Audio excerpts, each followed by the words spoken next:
So we're going on Periscope right now? Yes, that's the plan. A question for you.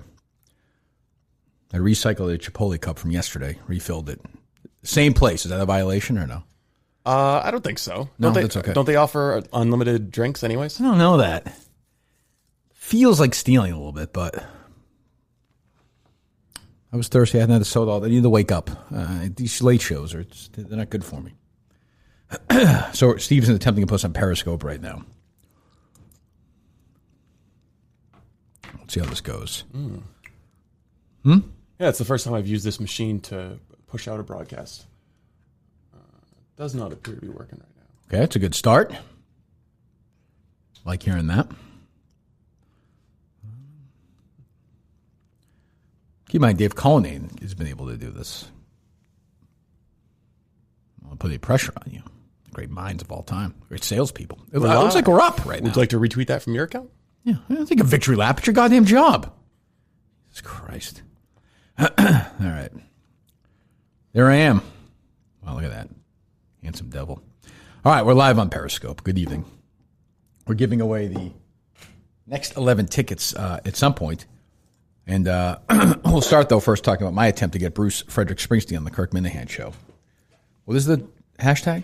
Bruce to KMS. To KMS. To KMS. T-O-K-M-S.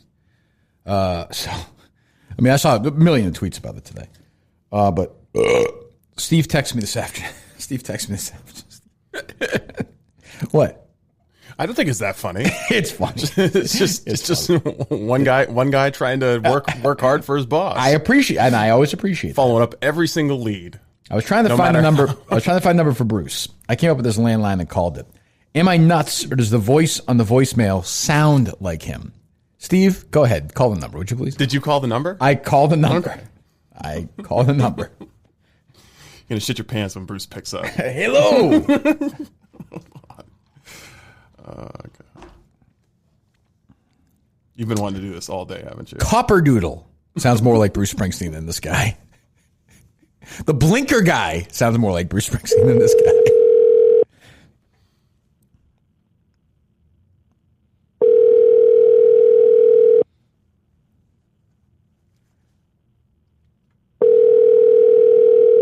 Hello. Hi, is this is this Bruce Springsteen? No. Okay, you sure? Because my producer you're live on tape. This is a Kirk Mut Show podcast. I mean, are you a Bruce Springsteen fan or no? No. You're not? Oh, okay. Well, my producer was noodling around and somehow thought this line was Bruce Springsteen's line. Clearly, you're not Bruce Springsteen. No. Do you know any of his songs? No. You don't know any Bruce Springsteen songs? Do you know who he is? Yes. You don't know any of his songs at all? Born in the USA? Yes. Yes. You know that song? Yes. All right. Can you sing a little bit of that just to prove to Steve that you're not Bruce Springsteen? No. Okay. What is your first name? I'm not telling you. Okay. Are you from New Jersey? No. Okay.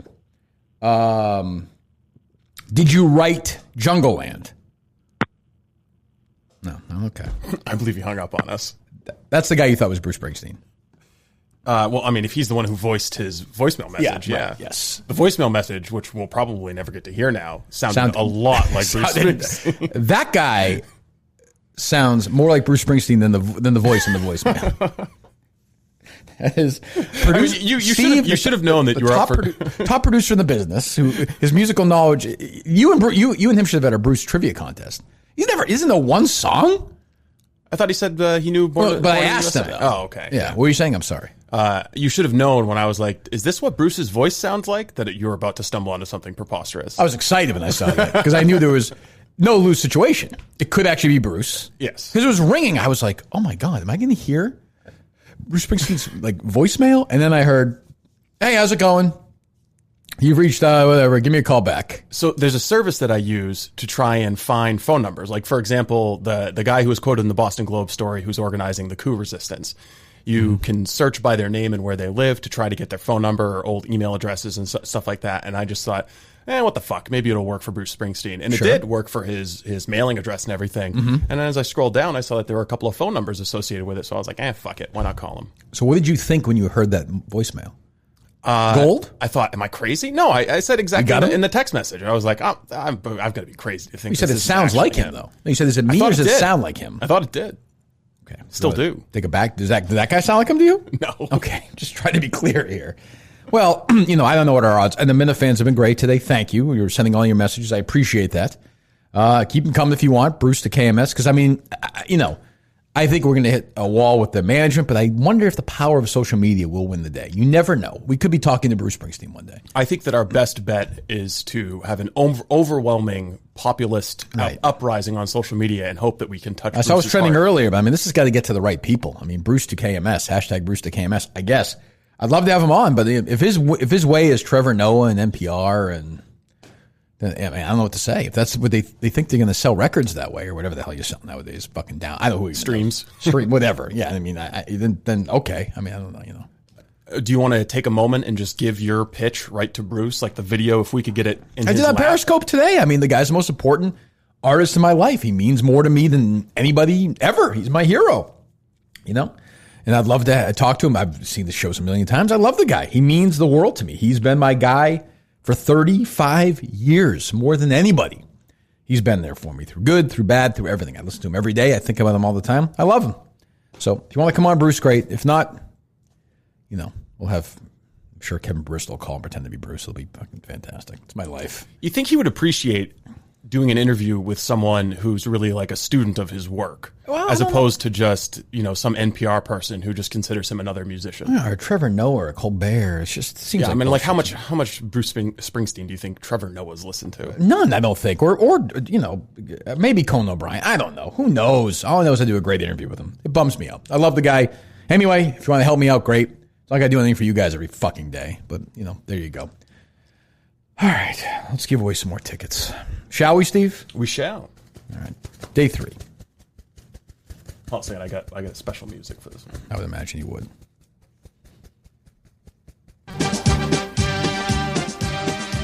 What's the title of the song? This is the music that was airing on Iraqi propaganda when the invasion started. This is number 23? Yes. After this, we'll be more than halfway done after I pull this name out. Oh. I just dropped it and it went into the whole thing. Okay. Oh, shit. Good. Sorry, buddy. I didn't see your name. Mike Wadelich. Do you contact these people, or how do you do that? I'm going to wait and send out one email. Okay. I go on some blocking spree today. Oof. How many do you think you got? Like 5 or 6, but some good ones. It's in the mood for it anymore. You gotta be playful at least. Let's see here. And then some people I did just kind of knew it upset them. Which feels great. There's one very angry Australian right now. Greg Plummer. Oh, you think? Didn't you block him? I did. Critical of the show. Let's see here. Erica Nelson. Congratulations to Greg, Mike, and Erica. You're all going. By the way, another layer of conspiracy to yesterday's drawing. We had Cameron from Tri-State Running Company win. Uh-huh. Also, the sister of the guy who runs Smith Country Cheese. Who was that? Her name's in the pile over there. I don't remember it right off the top of my head, but they emailed me right after, or texted me right afterwards, and were like, not to add too much. Is more she a fan, or is she going, or the Smith's Country? I think she's a fan. Oh, okay. Yeah. Well, then, what are you going to do? Good for her. Jesus, people shit. And he's from Providence update. Is he going to do it? He's going to do it. Has he put his GoFundMe page up yet? I haven't seen a GoFundMe page, but I texted with him today, and he says that he doesn't have a choice. Okay. It's true, he doesn't. Or if somebody else will walk further, longer. 101 miles, and Steve from Providence doesn't get to go. Number 4, Greg Sagris. Greggy Sagris. S-A-G-R-I-S for you, Tim and Ken. Here we go. I'm going down the bottom of this one. Going deep.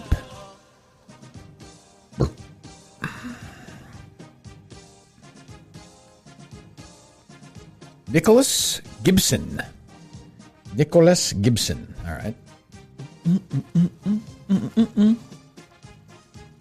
How you thought that was Bruce Springsteen? Unbelievable. Moron. Here we go. Patrick McVeigh.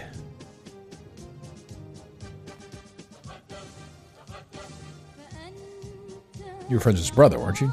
I was just saying, where are we going to go with that? That poor guy. You got no chance. That day he must have been like, oh, fuck. You know? I mean, how do you... It's like the guy I went to school with, Ted Bin Laden. I mean, just a brutal day for him. You know, everyone reached out to him that day, September 11th. There's actually a CNN reporter named Kaczynski, and he is the nephew of the Unabomber. Well, I just assumed, you know, Kaczynski was a liberal, right? Oh, Have you ever read right away? Have you ever read his paper? No, have you? Parts of it. Really? I watched the miniseries on Netflix. It's all right. He wasn't a dumb guy. He was insane. No, he was fucking with the heart. I mean, I talked with the we had on Howie's show. We had on the computer scientist from like Yale or Princeton who blew his hand off. The Unabomber. Yes, yeah. I saw him in the documentary. Yeah, a very smart guy. I'm sure. Yeah. Number 7, Jordan Harperell, which sounds familiar to me. I could be wrong. I don't think I've heard it. No? Okay. Well, you've been so solid on that so far. Jordan Harperell.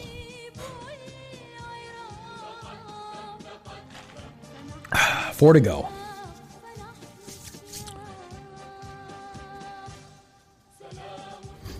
What are you laughing at?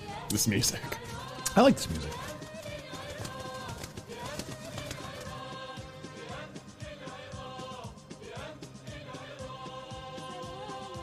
It's going to work? No, it's not going to work. Sorry, Dale Bear. Poor guy doesn't have opposable thumbs. Not. Number 8.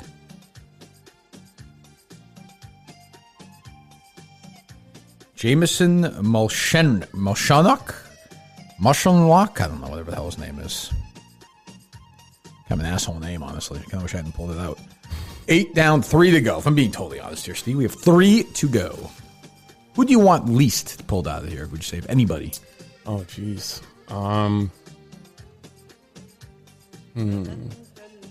Get up, Steve. What do we got here? Rick Freiberg is the 9th. We've got 2 to go. I don't know. So I guess the Minifans I like least probably didn't even bother to buy tickets. It could be true. I mean, we are, other than Kevin from Bristol, we are in a 9 in today, so in total 31. Mm-hmm. And not a lot of famous names here. No. Which is great. I think it'd be nice to have a whole bunch of new faces, don't you think? I bet some of them will be familiar faces. Oh, yeah? I bet some of those people probably were at the vigil or Madawaska. I know, you know what I'm saying. Yeah. You don't want to be crowded out by the fame of all the YouTube stars from KMN. Let's drop 2. Going down the bottom here for this. Boy, there's a lot in here, Steve. Here we go. The lucky name is James Zaniti. Ziniti. 1 left. It's not whoever this person. You're going back in with the rest of them. Not even looking. Actually, I had a guy email me today and say, hey, I heard you pulled out this name, but my name is this. Are you sure you weren't just confused? I don't think I was. Shared a last name with the guy who won. Oh, well, I mean, you know, I appreciate that. Best to double check, yeah. All right, last one. Tomorrow's the last night of this. Yep. Well, we also have to decide if there were people who bought some just because they wanted to donate to the VFW but live in, like, California and can't go. How do we want to deal with those tickets? Are we just it's up to them. Draw extra names? No, I think that's up to them, isn't it? Okay. I mean, however they decide. Yeah, it'd be up to them, but I would think that...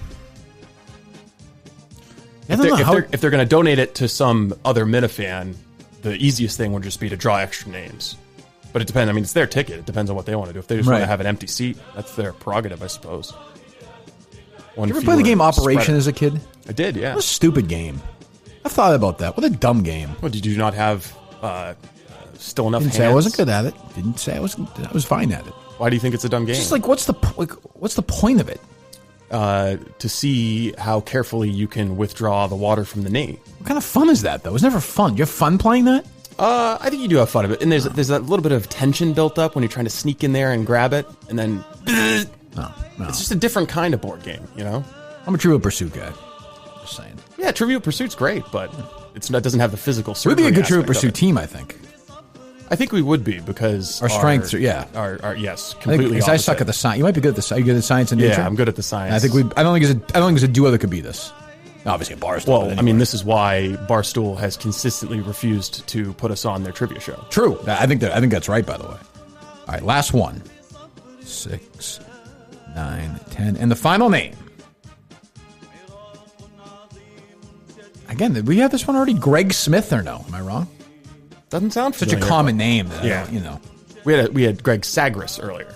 Tonight. Yes. Okay. And I know his name because he purchased a lot of tickets. Well, good. So good. I mean, I'm happy when people do that. So that's 11, and very happy to report no big men. No. What's the guy's name with the beard who claims he went to all the shows? You know what I'm talking about. That guy shut out.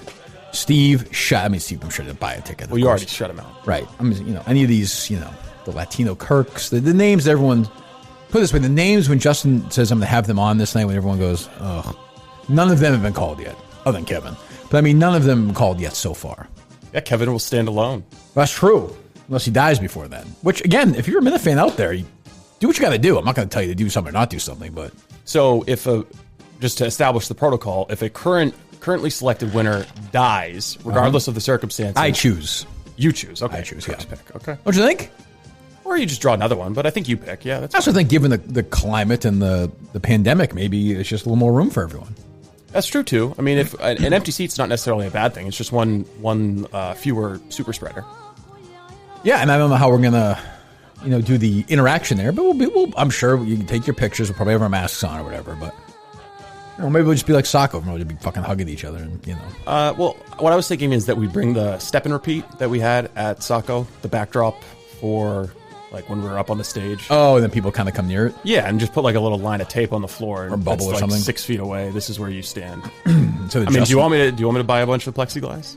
No, that's okay. Okay. No, it's very expensive. Very expensive. What kind of businessman are you? Very expensive. So we now have 33 names. 33 names. We have 11 to go. Tomorrow we'll pick the final 11. We'll be done with it at that point. Done, and then the fun begins, because then it's going to be a scramble for the last ticket. Is it going to be Steve? Is somebody going to eat hot dogs? I don't know what we're going to do. Who knows? We're going to see. We're going to find out.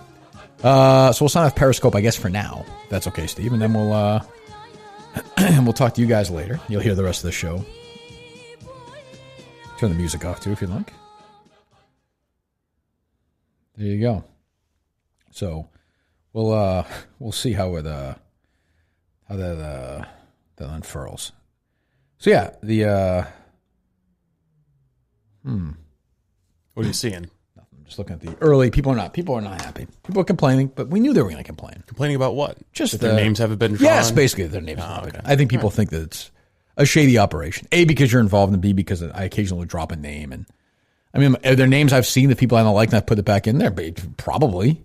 It's my prerogative to do that. I don't think, if you go back and you look at the product page, I don't think we ever said we were going to do it entirely on the level.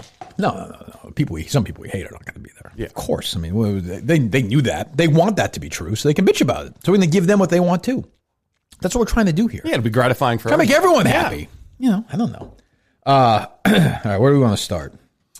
There was actually a bunch of stuff going on. Keep in mind, I have limited election patience tonight, so it better be good. I was actually going to start with Joe Rogan. Yeah, Alex Jones on, right? Alex Jones on. That's kind of like Had to do it. fuck you to all those Spotify boys. I'm glad he did. I think he had to, right? I mean, yeah. Well, in an odd way for credibility, you have to have Alex Jones on. Yeah, I also think that it'll be interesting to see, like, how does Twitter handle this? Because I dipped in and listened to maybe 5 minutes of it before we started, and they talk a lot about the New York Post story. So, like, if the New York Post is still censored and doesn't have access to their Twitter account, are you going to let Joe Rogan tweet out clips of this? I mean, I just think it's incredible that the journalists are not. It's not, but they're not rallying around the New York Post. They should be. Well, they're not journalists. Well, I know They're activists. Well, I know, but I'm saying they actually agree with and support the decision. I think there are some journalists who It's are dangerous, like, though. like Slippery Glenn slope. Greenwald is a legitimate journalist, and he's been supporting the New York Post. I mean, this is a perfect litmus test to be able to tell who's a legitimate journalist and who's just a fucking fraud. But yeah, so they were talking about that. I just can't listen. I hate Alex Jones's voice. I just can't listen. I can't listen to it.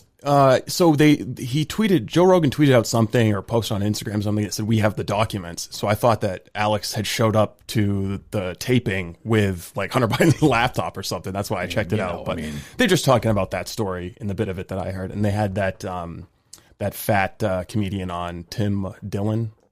Oh, he was on? Yeah. So I think Joe, whenever he's going to have Alex Jones on, usually brings someone in as a third to kind of mediate the crazy. Yeah, that makes sense. But I thought that was a good move on Rogan's part. I think you have to. Again, there's not many circumstances in life where having Alex Jones on legitimizes you. But in this one, because he's so crazy, then we're going to have him on. So I mean, I get it. I mean, I'm not dying to hear from Alex Jones, but I do get why Rogan's doing it. It's good that he can do it for him. It feels, but Rogan is still on iTunes, right?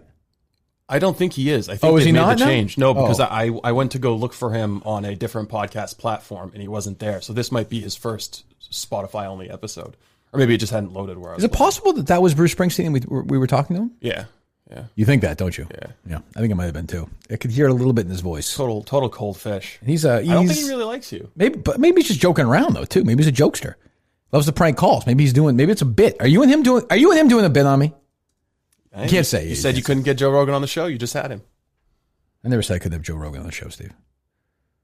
Bruce Springsteen.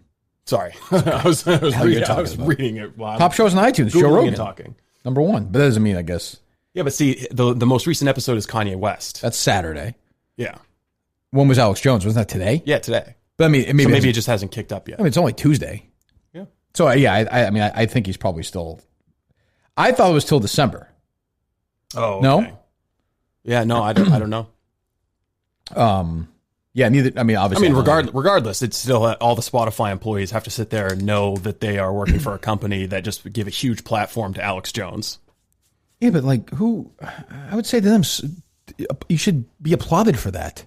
You can listen to him and you can decide he's an idiot, or you can decide he's not an idiot. But they don't think that though. They think that Alex Jones, what he has to say, is inherently somehow dangerous. Like someone's going to hear him on Joe Rogan for the very first time and then decide to go commit an act of violence. It's like this loser from the Herald, Jason Mastrodonado, who blocked me years ago, tweeting today that he's so upset. He writes for the Herald. He's a baseball writer. He's so upset the Herald endorsed Trump. And he's like, it's just a hard day for us at the Herald. What a huge endorsement. The Herald? It's going to be massive. How many votes does that move? Literally not, I would say zero. First of all, it's in the state of Massachusetts. It'd be hard. You'd be hard pressed to find a less relevant newspaper. It's not. Yeah, I mean, it wouldn't even matter if it was nobody. In Massachusetts, it's over. I know Trump had some buzz because Trump thanked them today on Twitter. Yeah, but nobody's. It's not going to change anything. And I would say to this moron who I hate, he's a fucking asshole. I would say to him, weren't you aware they were going to endorse Trump? The Herald's a conservative paper. Well, I don't know if they did in 2016, did they? Oh, but I mean, in the primary, I think they went with Chris Christie. But not in the general, right? I don't remember them coming either out. Way, I think they might have sat on the sidelines. Either way, though, they are more right than they lean right. So did the union leader until Trump came along. True, but I'm just saying. But you cover baseball, and the other thing is, if you're that upset about it, quit. Just quit. Just fucking quit and go work somewhere else. I mean, if you're that upset that the paper you work for, and by the way, the guys who you work for are probably donated or whatever, and then quit. I just love this. It's a really hard day. I can't even think today. I can't work today. You're a fucking baseball beat writer. Your team's been irrelevant they haven't played in 2 months. What have you been doing all day? And the other thing is, not a single one of his followers was judging him or thinking that he's some racist idiot. No, he did that too. He's just in case I'm not supporting. Just in case you people are judging me. No one thought of you. This idiot when too they is saw that doesn't mean the whole newspaper. Oh no shit! Fucking poll. You have an election in your newspaper. It's an editorial board. We know how that works, and I'm sure the Herald understands as well. Even in this world, hey, what's a better newspaper headline? Endorsing Biden or Trump? Trump. It's a better story. It's more content. Nobody cares. I mean, fucking Biden's such a bore.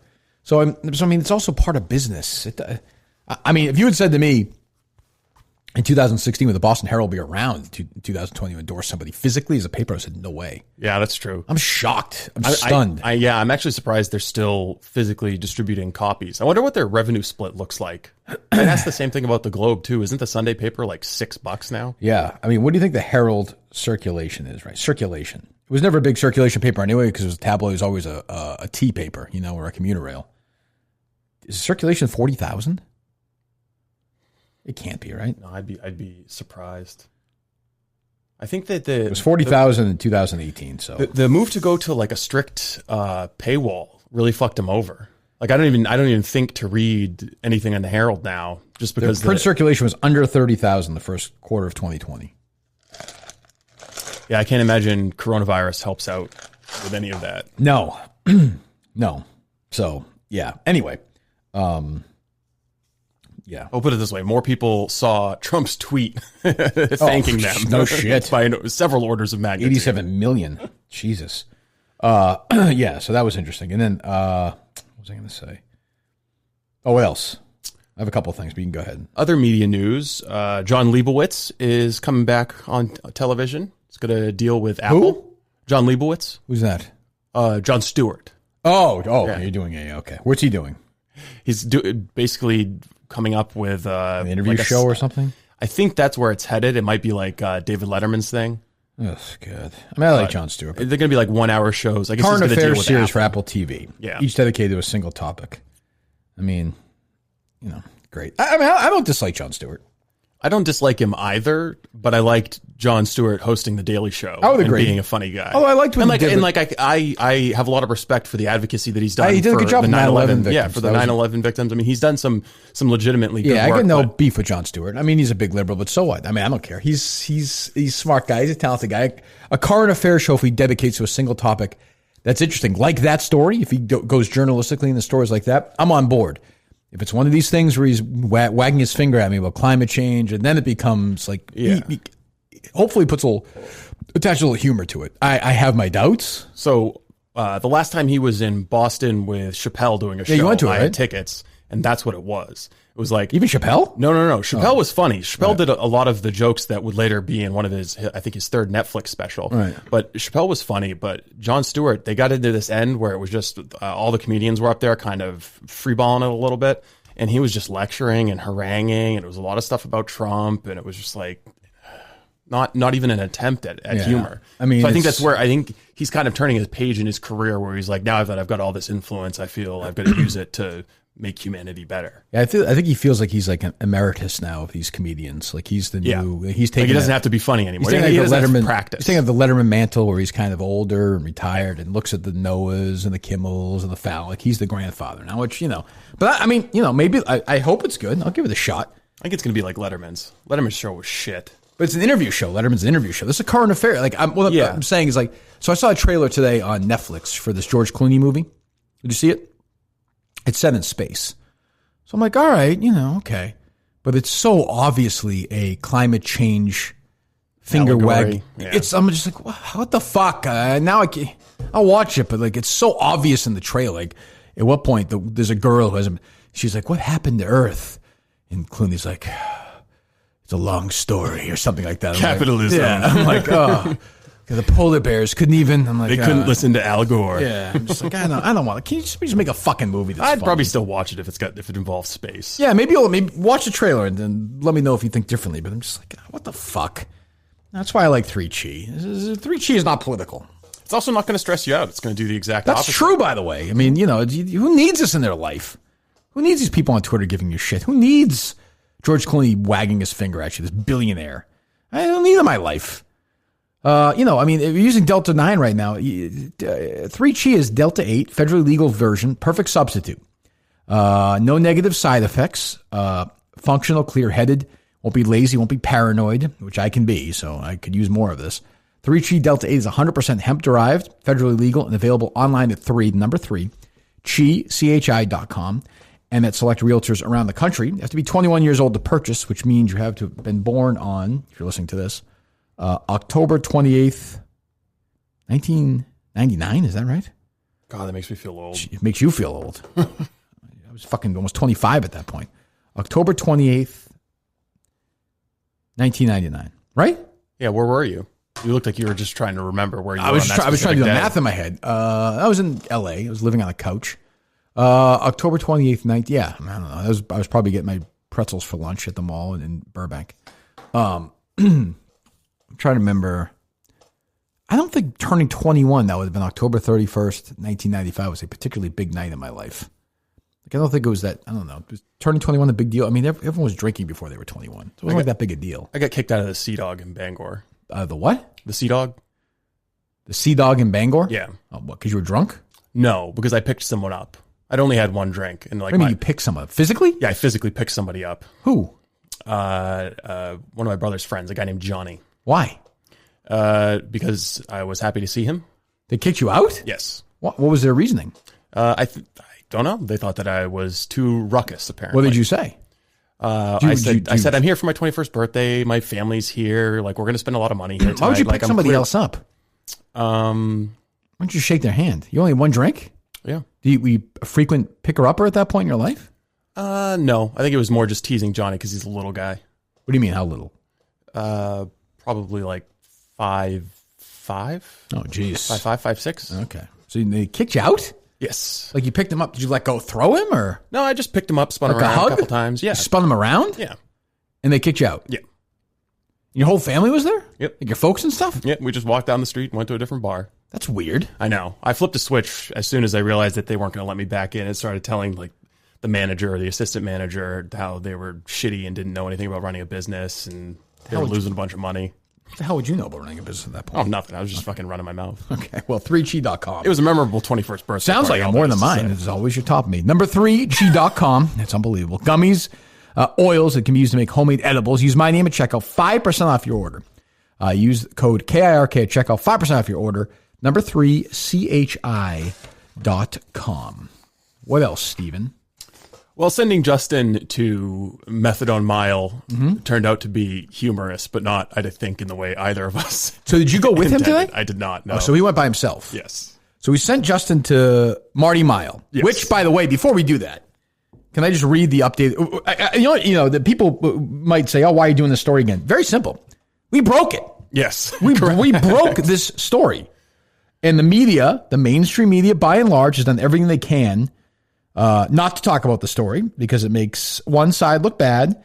And they also don't want to be, which I do understand in a way. They don't want to seem insensitive to people who are struggling. I actually have, and I've said all along, I have sympathy for that. Okay, yeah, I get that. But here's the thing. Marty Walsh is on WBUR the other day saying that he's cracking down on high school kids who are having parties with their friends and college kids, and we need to root that out. At the same time, he's basically funding, operating, and turning a blind eye to an open-air drug market. Like a 24/7 heroin party in downtown Boston with no masks and no social distancing. So when I see CBS Boston write this story, I think, well, that's interesting. That's new. Dozens of people, this is from today, crowd around a tent near Boston's Mass Ave and Cass Boulevard. Some are homeless. Some are battling addiction. For years, the area has been called the Methadone Mile. It's been the epicenter of the city's opiate crisis, but locals like Sue Sullivan said COVID-19 has made things much worse. They're pouring in from everywhere, says Sullivan, the executive director of the Newmarket Business Association. City councilor said the pandemic has brought Mass and Cass, that's the street there, the Mass Ave hits, to the breaking point. As a city, we're collecting almost 1 million needles, she said. It's insane. 1 million needles. Oh, I wish they would specify over what period of time. I assume that's yearly, right? I would think. I like how long? How long have they even been bothering to pick up the needles? It's a good question. Because it was only in October of last year when Marty formed the panel to actually, pretend like this was a serious problem and he was going to do something about it. This city councilor says the 1 million needles in this. We're also seeing an increase in human waste on individuals' private property in their backyards. So again, and I have sympathy for everyone. It's tough being an addict or whatever you're going through is tough. I understand that. You're somebody who is paying a fucking fortune right there. I mean, a fortune. There's a pandemic going on. You're being told, and you're going to be told again in Massachusetts, I suspect soon, to shut down some stuff. Meanwhile, there are people doing heroin, prostitution, spreading shit, no masks, and literally shitting in your fucking backyard. Like taking a shit in your backyard. And Marty Walsh's solution to this, like you say, put a panel together, spend money on it, did studies, had experts come in, had Zoom conference calls with fucking experts from all over the country, was to take these people, like the film Schindler's List themselves, and just move them a quarter of a mile. Suppose they put them on a train and move them a fucking quarter of a mile. That's their solution. So I think what they did is they didn't move the people. They moved the area where cops will turn a blind eye to heroin use and heroin sales. Correct. They used a carrot instead of a stick. Right. So our solution to that was to bring one of the best journalists in America on the case, Intern Justin, who I'm hoping is just living there now. Is that too much to ask? He's not living there. No, that's too bad. So he talked to people today? He did not. What do you mean he did not? Did not talk to people. Do we have any sound? We do not have sound. What the fuck? What did he do? I can post. I can actually share the video with you if you would like to watch it. Is there any sound of it, Steve? What do you mean? You can hear sound of him walking by. Well, what did he think he was supposed to do? I'll read the text from you. Okay. Not from me. Sorry, I'll read the text to you. This is what I got. I stick out bad there. People were calling big man left and right. I didn't get a chance to go inside. I think I would have been robbed. The place is fucking gross and smells like human shit. In order to get inside, you had to go through this gate, and there was a line, and honestly, I don't know how much longer I would have been able to hide my recording. That's inexcusable. Literally inexcusable. That's his job. So this is basically the sound that you have. These are the people I have working for me. One guy thinks that this guy's Bruce Springsteen. Open question. And the other guy, what's that? It's an open question. The other guy is, I don't even understand. Was he just afraid? I think so, yeah. Well, just say you're afraid then. Well, he did say that. Well, he said what did he expect was going to happen when you sent him there? I think I would have been robbed. Robbed of what? His phone. So what did he think? What did he expect when he accepted the... You asked him to go to the Meth Mile, correct? Yes. He said yes, correct? Yes. What did he expect to be there when he got there? Augusta fucking National? Like what? It's Meth Mile. We've talked about it on this show. We've played video. You took video of it. Maybe he thought that there would be a less Robbie-looking crowd. That's what they do. Well, now you're judging them. It doesn't sound like you actually have sympathy for No, him. I do have sympathy, but that is what they do. Yes, correct. They weren't going to rape him. They might have pimped him out, maybe. It's a lot of loving. It's a lot of beef. They might have killed him and ate him. But, I mean, we don't care. He accepted. I don't understand. They were calling out big man. You know, shit. He's a fucking big fat load. Like, what? I mean, yes. So, basically, the end of the story is that I'm probably just going to have to go do it myself. And risk your life. Yes. Yes. How many masks are you going to wear? You should just get the full suit. I think it'll be more about blending in. Or you go undercover. Yeah. You're going to spend the night there then. Be good to see Steve again. Would you spend the night at Meth Mile? Do I get to do heroin? I would say if it's a clean needle, would you do heroin at that point just to get through the night? I mean, if it was like one of those clinics, you know. Right. If you brought, that's exactly. If I went to the clinic and it was like a doctor. Right. And I bet you they know the best places to shit to. The best backyards to take a shit in, you know? I bet the best backyards to shit in are probably on Beacon Hill.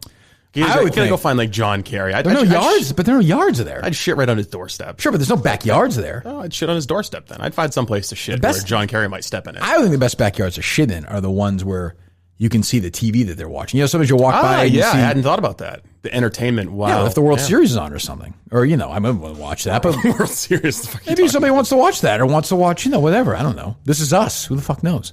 What do you think is the preferred TV programming of the residents of Meth Mile?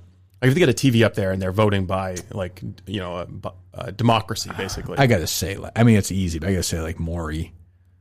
So Maori-ish. It's definitely Maori Povich. Springer. Yeah. I mean, I mean, just good. Yeah, I'm on board. If I'm flipping around this on, I'll watch too. You know, like the 90 Day Fiance thing, like a reality television kind of crowd, Big Brother, sort of that stuff, I would think. Maybe The Bachelor. Yeah, that's probably fair. I think. It's definitely not anything that's on a subscription service because they've already canceled the subscription to have more money for heroin. Although I would guess probably at Meth Mile, they probably have TV set up with fucking Netflix that you're paying for and I'm paying for. They're probably passing out new iPhones and AirPods. They're going to be Jamaica Plain soon enough. You're going to be looking at your window. They're going to fucking be there. Jesus Christ. I hear million needles, and an increase in human waste. That's number 2.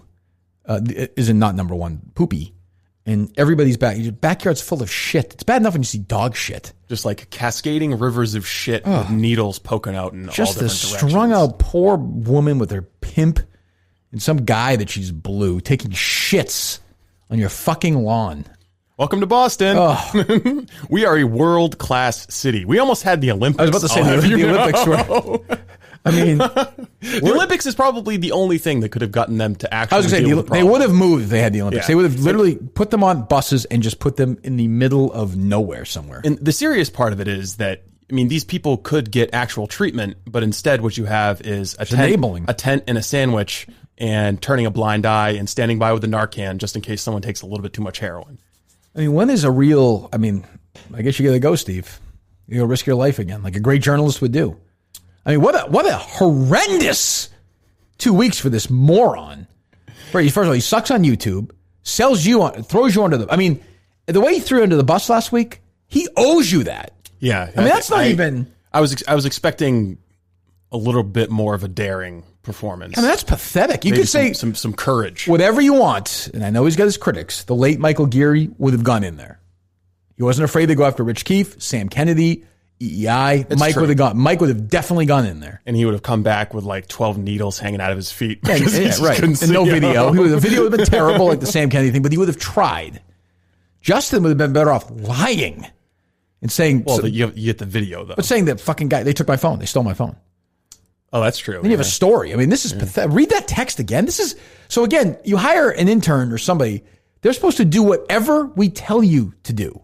Well, you could admit that this is an unusual request. Did he say yes to the request? He did. Then what am I supposed to do at that point, Steve? Well, he might not have known what he was getting into. He listens to this show. Yeah, I know, but you can hear Meth Mile. And He's you can hear seen the video. We have the video. That's true. What did he think it was going to be? This is what I got. I stick out bad there. People were calling big man left and right. Who cares? I didn't get a chance to go inside. I think I would have been robbed. The place is fucking gross and smells like human shit. In order to get inside, you had to go through this gate, and there was a line. And honestly, I don't know how much longer I would have been able to hide. So there was a line at the gate? He couldn't go through it? Well, I also think... Why are you defending him? No, I wasn't. I was going to say that if you're allowed to inject heroin, you're probably allowed to use your phone to film. Just to guess. How did you film? Like I don't think with my phone. Like I don't think anyone's going to step in there and be like, "Excuse me, sir, no cameras are out. Please zip this up in a little bag." Yeah, if you want to enter fentanyl. One of the people who live there who are there all day aren't going to be like, "This is I have to get permission for this video." Like, what the fuck? I don't think they're worried about signing a waiver. Or really, I am so down on Justin right now. I can't even articulate it properly. That's pathetic. It's sad. Big peak in July at the Sacco show. Yeah, and they're yelling "big man." Oh my god! Well, that's awful. That's pathetic. I guess he didn't look enough like a heroin user because he couldn't blend in. So what? He looks like he looks homeless if you put on the right outfit. He looks plenty troubled. Yeah. He could be one of those fatzos just sitting there easily. It's not even. It's just nowhere near acceptable. Yeah, it was disappointing. Big strike two. Massive strike two. So it's a strike that he could get. Go back tomorrow. Taken off his record. Yes. Yeah, go back tomorrow. Yeah. We need usable video. Yeah. Conversations, usable video. What are you doing? It's not that difficult. Is it that difficult to do? Not pleasant. I'm not saying it's pleasant. Yeah, I get that in the middle of a pandemic, you don't necessarily want to be hanging around people. Then don't say yes when you ask them. Well, that's true, too. He said yes. That's true. Oh. God, that's annoying. What else? And we sent this guy to Milton's, the greatest store in the world, Milton's. Got them all suited up, outfits, everything. And you saw the pictures. That's why Milton's is the greatest place in the world. They made that bum look like a stud. Look like a fucking model. Oh. We had lunch. I had to sit there and watch him eat lunch and make his stupid, unfunny jokes about the show. Pretend to tolerate him. I wanted to puke the whole time. Like even there was a fire. They had that fire for the brick oven pizza. I could see it over his shoulder. I wanted to fucking pick him up. Not I'm Lou Ferrigno, but fucking throw him in that fucking fire the whole time. I'm sitting there nodding and being nice to this idiot, thinking maybe he's going to be useful to me in the future, but he's not. Unlike Milton's, which always comes through for me, always, and will come through for you as well. Go to Miltons.com if you're not in the New England area. If you are and you still want to go online, of course, do it. You can go to the stores, though, in Chestnut Hill Square, Chestnut Hill, South Shore Plaza, Braintree. Great, big, beautiful stores, 10,000 square feet over. Social distancing, never an issue there. They tell you walk in, you feel safe as can be. And we know all the great clothes, whether it's Tommy Armour, Under Armour, Tommy John loungewear, Timberland shoes. They have the great cashmere sweaters for $99. Usually go for $250. V-neck, my choice. Crew neck or quarter zip front styles. And they have, like I said, Vineyard Vine, Johnny O, which I'm wearing tonight. All on sale. Don't miss the incredible prices for their new fall items. The original sponsor of Kirk Minahan was the original sponsor of Justin, by the way, the other day. I wonder if they're willing to pull out of that now. I don't want to be a part of that experience. Miltons.com or the great stores, South Shore Plaza, Braintree, Chestnut Hill Square, Chestnut Hill. What else? Oh, my goodness gracious. Well, I'm trying to figure out how the Lincoln Project ad that you sent me earlier today doesn't violate all the social media terms, like the guards against tweets that call the election results early. Mm-hmm. You know what I'm saying? Well, I mean, they're scared. It's a scary time. But I'm saying it includes a call a week on from the end of tonight the election. is the election. Yeah. A week from tonight. Well, it's actually happening right now. Well, so many people, like more than half of people have voted, I think. No, that's not true. More than half? It's pretty high. It's around 50%, I think. They don't know how many people are going to vote on election day. But I don't know who I'm voting for. I really don't. You're one of those genuine. I don't want to vote for Trump. I don't want to vote for Biden. But if you vote for Trump, though, you're sticking a finger to the censors at Twitter. I know. Middle finger. I know. Middle finger vote. My daughter is begging me not to vote for Trump, though. It's a tough one. You don't let a woman choose how you vote? It's tough. I did 4 years ago. It's tough. I mean, they're both credibly accused of sexual assault. So there's that. I have a tough time with that. Those kind of cancel out. I see these people saying they're voting for Biden because of women. Like, this guy sexually assaulted a woman. I believe that he did. I still believe Trump did. So I'm like, what a choice. You have a choice to sit out. I hate doing that. Like if you go into a cafeteria and all they're serving is shit sandwiches, are you like, well, it's all that's on the menu is shit sandwich. Hungry, I got to eat one. I'm hungry though. But are you? Yeah. Well, I mean, I like voting. You're hungry to participate in democracy? Yes, I have never not voted in the presidential election ever. You're giving your tacit consent to a system that is systematically robbing your children of their liberty. I may vote for a libertarian candidate. It's a decent vote. Not a huge fan, but I like the idea of getting those numbers up. Maybe if you wrote in Bruce Springsteen, he would find out about it and call us back. Could be. I mean, again, like that video you just played, that sound of Justin sounded more like Bruce Springsteen than the voicemail. Well, I mean, have you ever heard Bruce Springsteen talk on the phone with you? I have not. How do you know? That's true. Do you want to play this Lincoln Project ad so people know what we're talking about? Yes. Well, hold on, Steve. We'll get there. So it's two hardcore GOP guys, big right wingers. Steve Schmidt and what's his face? Rick Wilson and Reed Galen. Is the other one? Yeah, who is he? Reed Galen. He owns, I think, like Summit Communications or something. Steve Schmidt is the guy who picked Sarah Palin. Yes. And Rick Wilson ran Romney's campaign. No, that's Stewart you're thinking of. Oh, right. Yes. Rick Wilson, I think, was a Rubio guy. That's right. That's right. I think. Who was the Romney guy? Stewart. Not Stuart Carson, of course, the Nano Torno character who was engaged to Brenda Walsh. Everyone remembers that. His father was Larry Carson on the show. Stuart Stevens. Okay. I don't think he's involved with the Lincoln Project. I may be wrong, though. I think you're right. But okay. So here's the is it audio work as well? I guess. Yeah, I kind of cut it up a little bit. So there's a kid in bed at night. That's all you need to know. Mom's coming in. Hey, honey. Mommy. You asked me to wake you and tell you what happened in the election. Who won? Trump. Trump won. But I thought you could only be president 2 times. Not anymore.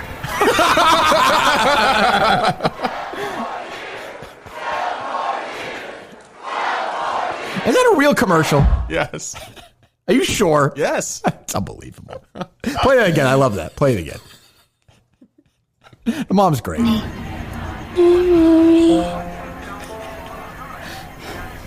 You asked me to wake you and tell you what happened in the election. This mom's creepy, by the way. Who won? Who would do this to their kid? Trump won. But I thought you could only be president 2 times. Not anymore.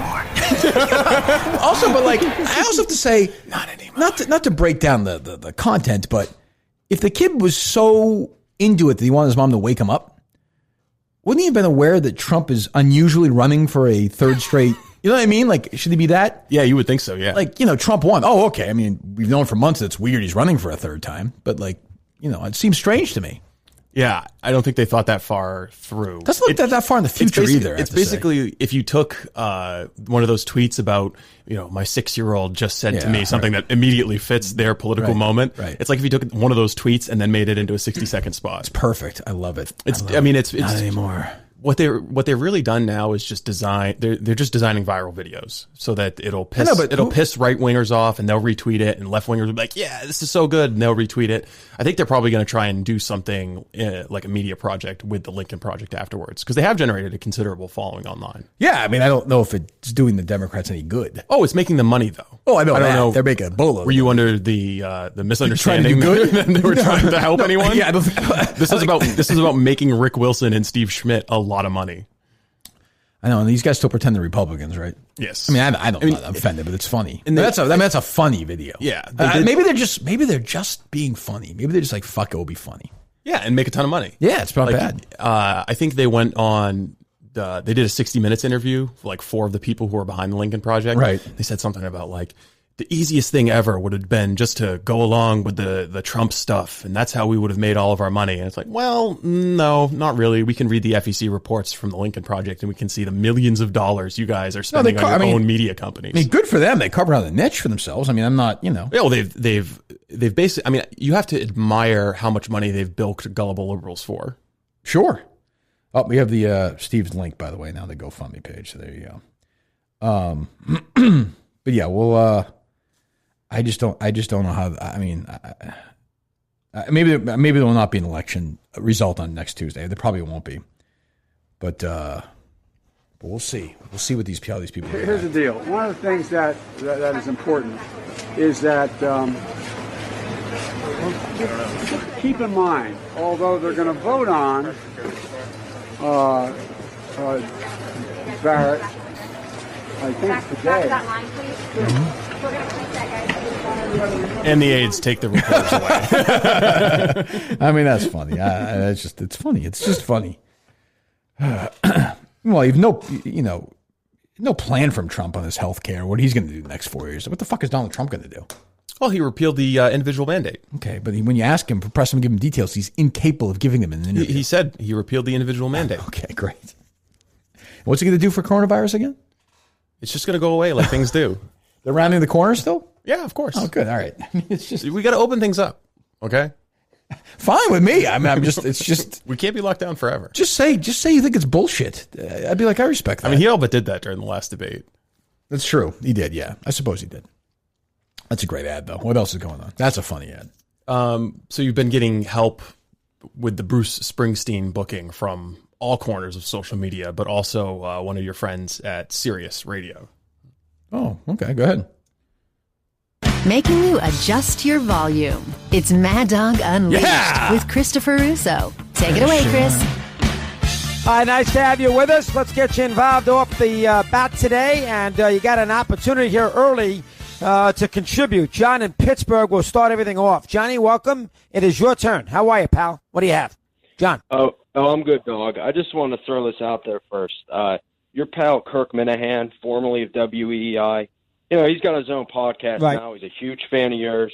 He's a huge Springsteen fan. He's really trying to get Bruce on his show. Do you think maybe you could use your Sirius powers, call up Bruce, and help out I Kirk? can't get we can't get Bruce on our show. So I mean, I wish I could help you, but we're a little radio program here on the Sirius platform, and I put the proper connections in, and we had no luck. So I wish I could help you, but Bruce is not going to respond to us. He's not going to respond to come on Sirius. He's not going to respond with you either. So I wish. Do you think I could it's help me you. calling? Go ahead. Next. Well, maybe at yet? the very least, dog, you and Kirk get together, talk some baseball. I know he'd love that. I could do that. That's different. Is that different? I mean, I wish I could help you with the Bruce, but I can't. Anyway, what's on your mind today, John? What do you have for me? Let me hear. That's about it. Ready for the World All right, Series, nice job. Well done. All right, there we go. Very well done. All right, very good. Johnny wants to bring up that. Well done. by Ed. Here's Matt. He's great. I love the call screener getting thrown under the bus. That's where I learned. That's where I actually learned that. Honestly, that's where I learned that from Mad Dog. Listening to it way back when I first started listening to him, it'd be like, you hear this terrible call, and it's what I was saying when I finally got my own shows. I knew it was terrible. Every listener knew it was terrible. Mad Dog would be talking a big Yankee story in New York. Some guy would call up and be like, "Did you see whatever the NYPD Blue last night? It was great." And I didn't get to see it. It's like, "Oh, excellent work as always by Eddie Scazzeri," and then they go right to the next call. He's a huge Mad Dog fan. He is legitimately a huge Bruce fan. Have you ever screened calls? No. It is hard. Sure, I know that, but I mean, because people will lie and come up with all kinds of heinous lies. Like, I'm sure that guy was like, I have a point that's question. Perfectly germane to whatever you're talking about. But there are certain callers who sound tapped, so dumb and so brainless that you're like, there was this guy from EEI again. Oh, what was his name? Steve from Providence? Is Mud on tonight? Is there a baseball game or no? Fucked if I know. Call EEI. We'll see if we can get on. 617-779-7937. Love it. All right. That works, right? Yeah. Actually, in point of fact, if we don't play your conversation with the call screener, you don't have to say live to tape. Because perfect. The host will know that he's being recorded. We'll say it anyway. They're not going to sue us. If they sue us, it's great news, Steve. Really. That's true. We should be fishing for lawsuits. Surprised the phone's ringing. Think they have 3,200 callers a show? Yeah, hold on 1 second, please. Live TV, yes. Remote before you fall asleep. As you sleep, Inspire keeps you breathing normally and sleeping peacefully. Inspire, sleep apnea innovation. No mask, no hose, just sleep. Inspire is not for everyone. Hello. WEEI, what's your name? How you doing? It's John? Was that Sean? John with a J. John, where are you calling from? I am calling from the great city of Westfield. What would you like to talk about? I got to talk about Cam Newton. I think he's getting a bad rap. I think he should be playing more. I would not bench him at all under any circumstance. All right, so no matter what, you yeah, no, I mean, what are we doing? I mean, Stidham and what do we do? He's Cam Newton, the guy won the MVP. All right, sounds good, gentlemen. Throwing hole, we'll get to it, right? All right, great, thanks.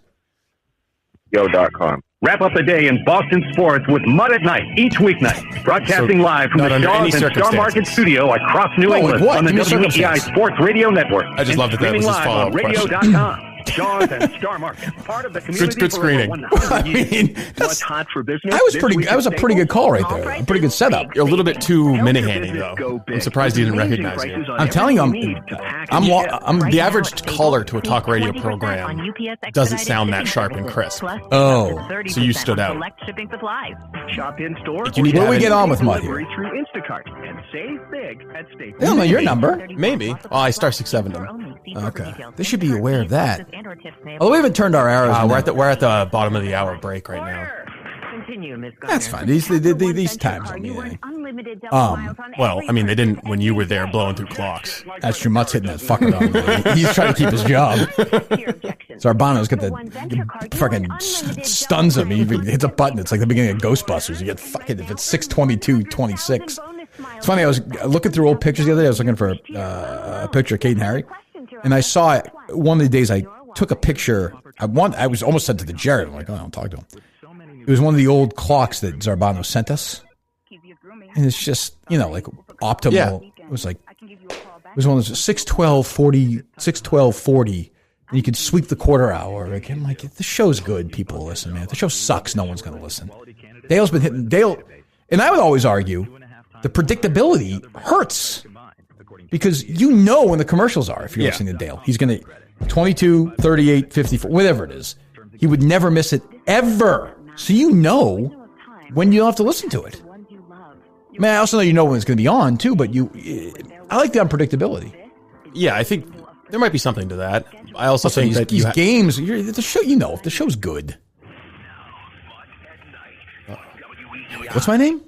John. Where am I from? Westfield. Mm-hmm. The Patriots aren't a bad team. I just think that what happened to them, the last team I expected to have these issues, it knocked them wobbly, and I feel like they can't get it back now. And now's the time for the other AFC teams to deliver the knockout punch. Mike Florio this morning with the guys on there talking about the Cam Newton situation. Metal nailed this. First word is Mike Florio. It's all spread all over the place and they can't reconstitute. Kill them while you can, because if they have any chance, they're going to get it together. They're going to come back, and you have to deal with them in January. Mike Florio yesterday on Pro Football Talk Monday night, WEEI, starting with the Patriots, and I think that game is this week. How long are you willing to hold? It's a little early to do a deep dive into Patriots Buffalo and listen to mine, right? But I haven't heard of them forever. If you think the division's the only way to get through to the postseason, like I do, then beating Buffalo twice might be your only shot to get in, and you're really trying to thread the needle at this point, given where they are on the standings from the other teams in the AFC. Good point. But this might be that Terminator game. And it feels like they're there already. Terminator but game. Again, technically, if they win Sunday, they go to Orchard Park, they beat Buffalo. They are right there. Terminator game? What does he mean by that? Right there. He can make the argument to bring you back in. Like if you go to again, not predicting this at all. You go to Buffalo and Cam looks good. The defense picks off Josh Allen then you're in business. times. This is your business. You're singing a different tune and saying the division is still there. So I'm out on them being in a cellar right now. I need more pauses. I want to see what happens Sunday. That could change pretty quick. The trading deadline's a week from tonight. Is that right? So you lose to Buffalo and you lose in bad fashion like you have the last 2 weeks. You're selling. Then maybe we're coming here Monday and saying something different. But I do think that because this game sits here on the schedule, you can't definitively say after 2 bad losses, just sell. Yeah. Just sell. As bad as it looks, as much as you think, we can get some draft picks back. Well, let me ask him who the bad caller was, quarterbacks in the draft, which might be in our future. Amazingly, I would not be there yet because of the schedule. But do you think the Barstool app is going to let you bet on horses eventually? As well, not just Cam Newton. Mutt wants to we'll believe talk me. About both of you at 617-779-7937. The phone number, Mutt WEEI, Mutt at night WEEI on What is Twitter. Mutt WEEI? We'll start with Matt, Rhode Island, first up on the program. Matt, what's going on, man? Yeah. Hey, man, how you doing? Can you hear me all right? I'm going to cover both offense and defense, but I'll do it quickly. So, obviously, things ended badly with both Brady and Gronk. See what I'm saying? You sounded way too sharp. With Bill Belichick, that's true. So this screener puts that guy up before me? Was he just doing it in the order of calls? He's probably doing it. I bet Mutt has some latitude on. Oh, he does. Well, he does. There's no other explanation. But the callers, the screener, this is really more of a primer on screeners. Do you rank? Does their system rank them? No, but Curtis, to his credit, would occasionally say, this guy disagrees with you guys. This guy sounds fired up. This guy sucks. No, I digress. Well, I would just say going back to this guy's about to digress from this point to make another point? Again, a bigger picture quarterback thing, but I would love to know, Matt, what he thought he was going into the year with if Cam Newton wasn't here. Did he really think that Jarrett Stidham and Brian Hoyer were going to be the answer at quarterback? No. Seems ridiculous having watched those guys play so far this year. Well, we knew. By the way, Mutt by himself. When you're giving Matt from a second chance to talk, you're starving. You're looking at 3 calls, and there's nothing scarier than no calls when you're by yourself. He's kind of soft. No calls and nothing to talk about. And your brain goes blank when that red light turns on. The whole Bill Belichick mantra, we do what's best for the team, right? That's the thing? Right. Yeah. Mm-hmm. So, my question is, do you think he did what's best for the Patriots? No.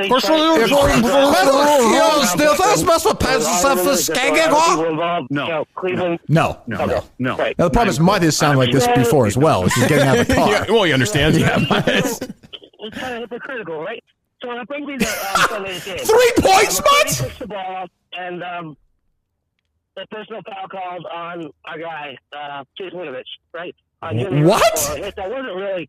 It wasn't really a bad hit. I want one of my guys to transcribe this guy's call here tomorrow on Twitter, please. Belichick flipped out. He was like, "Oh, wait." And he sat Chase. Can we just do Monday night now and just do a running commentary? I love this. I'm not going to say the next coming of Lawrence Taylor, right? But this kid plays with a motor. He plays with high energy. Let's go play some more. He's an efficient, effective player. Now, what in the world would you take this kid out of the game for? Because it's very efficient. Hit the button. We talked about it last night. Thanks for the call. Good breakdown across the board. Maybe it was the hit. And Mike Reed detailed this a little bit on Monday morning. There was the hit, obviously, that affected the return on the penalty that Matt just talked about. There was also there's nothing worse than saying, "Hey, good call, good point." Like that point, like when somebody would call and be like, "Can you pass this along to President Trump? I've got this idea for a commercial. Pass this along." Absolutely. Oh yeah, sure. He didn't address it directly the last couple of days. He's not talked about. Basically, he's been talking around Winovich and his role and certain guys. Well, Mutt play along with me. He'll know it's me right away. Will he be scared? But there's a couple of clues. You mentioned the hit. See how much I'll start Pats. Will he not know it's me? 40. I would bring up that if he missed, I don't know how close you do sound very close, but you do sound different on the field. They played with. Do you want me to turn on the voice changer? That would be a reason to bench a guy for his head not being in the game. I don't know. And you're right. Last year defensively, he flashed. He flashed? He was a guy that you thought you're building the team around. See, last year defensively he flashed? So something happened in the last couple of weeks. What is he talking about? Dramatically. Don't get coaching thing? Is he now not part of the scheme anymore? So last year he flashes. He's a big part. A year later he's out. We banged on Brady because he would bail out the receivers after a couple of games. What the hell is Belichick and the coaching staff? Oh, he's mad. He's mad. He's mad. If he's that good, he should be in there. John from Westfield is getting a bum rap here. So I don't know the answer to it. It certainly bears watching against Josh Allen. He's getting the call. You want as many good defensive voice is players changing. in the He's field got that finger right there. Moose as possible. He's a mobile, here we go. Talented quarterback. This is our time? The best decisions. Any chance they know it's us? Peyton Manning out there. Yes. But he's really good and really athletic. And he would text me hopefully by that now, means Chase Winovich will be out there. But the caller brings up a good point, and I don't know what happened. I don't. Blake and Holden, the defense, 617-779-7937. Go ahead, Blake. Okay, so this game, the defense has a lot to prove this game after just getting absolutely wrecked by San Francisco. Keep in mind, this is what they do all day long. So fucking all day. You win this game. No, our show isn't stupid, but I couldn't do an hour of sports talk. At least we laugh. I mean, Jesus. Step up. The offense is my main concern. Stephon Gilmore in his last game is going to ball out. Defense got a lot to prove. Does this guy have a script going into this call? He's got a lot to prove. Thanks, man. Wow. The schedule you mentioned there, Buffalo, the Jets are 2 automatic wins. I think we get till 44, I'm going to say we have to. You can get some real momentum towards some sort of playoff spot if you beat Buffalo this week. I don't expect it to happen, but that is still there. And then you beat them. You beat Buffalo, as the caller said, you're 2-2. It's 2 wins in the division. All of a sudden, you've gone through that first round. You're sort of a business thing. Yeah, you're not out of it yet. And if you go through on the back half 5-1, then you're probably going to be a playoff team. So it's still there. It's still there. I don't have the same faith that the caller does defensively because the defensive backs are I don't know a fucking thing he said so far. It's the guys up front. Who, either one of them? It's just dead air. I love this guy, but what is he talking about? And the playmakers they had a year ago up front might not have been the best playmakers, but there is no Kyle Van Noy. Keep in mind, this guy was great on our show. There is no Davey Collins. This is kind of like having him in here for a third chair. It is. I like it. And in the game that you saw on Sunday against the 49ers, that was a good pause. They weren't tackling. It wasn't bad. And in fact, Matthew Slater said last night on television after he joined us here on Monday night during a Patriots Monday that the attitude, the effort late in that game, not what he wants to see as a captain. Not there. I think that there were times last night where it was bad enough on radio. We're going to play it again on TV. A terrible soundbite from a player who's going to say nothing. Sounds like it was recorded by a phone in someone's living room. Shit. You walking on Meth Mile with Justin? What is this sound? We're so blessed to be able to play this game, and we owe it to music too? To go out and pay the respect that it's due and approach this thing the right way. So I'm confident that we'll be able to do that moving forward. Up next, it's a Jerry Callahan. That was with Phil Perry and Ted Johnson on NBC Sports Boston, but that's a captain of the team, longtime veteran. The attitude and effort He's not happy got away with the from effort. him. That is a captain calling out the effort of his team. Is he a captain? He's a captain. I don't know. And a veteran. Obviously, it's not picking on one side of the ball, but when I think attitude and effort, defense. I think about defense. So I think about on the defensive side of the ball. And there are a bunch of plays where you had 49ers running backs and receivers, Jeff Wilson Jr. and Deebo Samuel in particular. Running up and all over the place. Running through arm tackles. There was a play where Deebo Samuel got past Devin McCourty. Like nothing. And sort of laughed at McCourty after the tackle. Where's the effort? Like turned around and sort of. We're going to be here. That thing where you like step over a guy in the NBA. They now they Bruce call it a foul. Probably had the thing on speakers laughing at us. In the 90s, good for them. Oh my God, the Knicks play the Bulls. Oh, war. It would be Charles Smith, Patrick Ewing, Oakley, all these guys, Pippen, Jordan. On the other side of things, they'd stand over each other after a big play or a dunk and basically stand and put their private parts in the face of the player on the ground. Ooh, their private parts. That was a thing they all did in the NBA and the NFL. Now you can't do it. But he sort of did a little step over to him. I think we're getting into a call. That's a very good defensive player. Yeah, he's and Deebo was laughing at him. Matthew Slater calling out the attitude and the effort. Take a call to get yourself to that break. Get to the break. Or do you hold them over to the next break? That That's I find tough. That's a tough into one. the Buffalo game on Sunday. Chris and Ron wants to talk about the defense as well. 617-779-7937. Hi, Chris. Hey, Matt. How you doing? Hey, Matt. Good to talk to you. What's up, buddy? So I agree that the defense was horrible, surprisingly horrible. I expected them to play better. And I'm half expecting us to hear like Steve from Providence. Catch one in the act. So horribly that everybody's talking about them. It would be funny if we heard Adam Minahan. The defense was terrible. And starting with Bentley. I mean, it started when he missed Garoppolo, but I'm not just talking about that missed tackle. If you watch him, I think we're in trouble here. I think this next segment, we're not going to be. I don't want to be on this segment. He's out of position.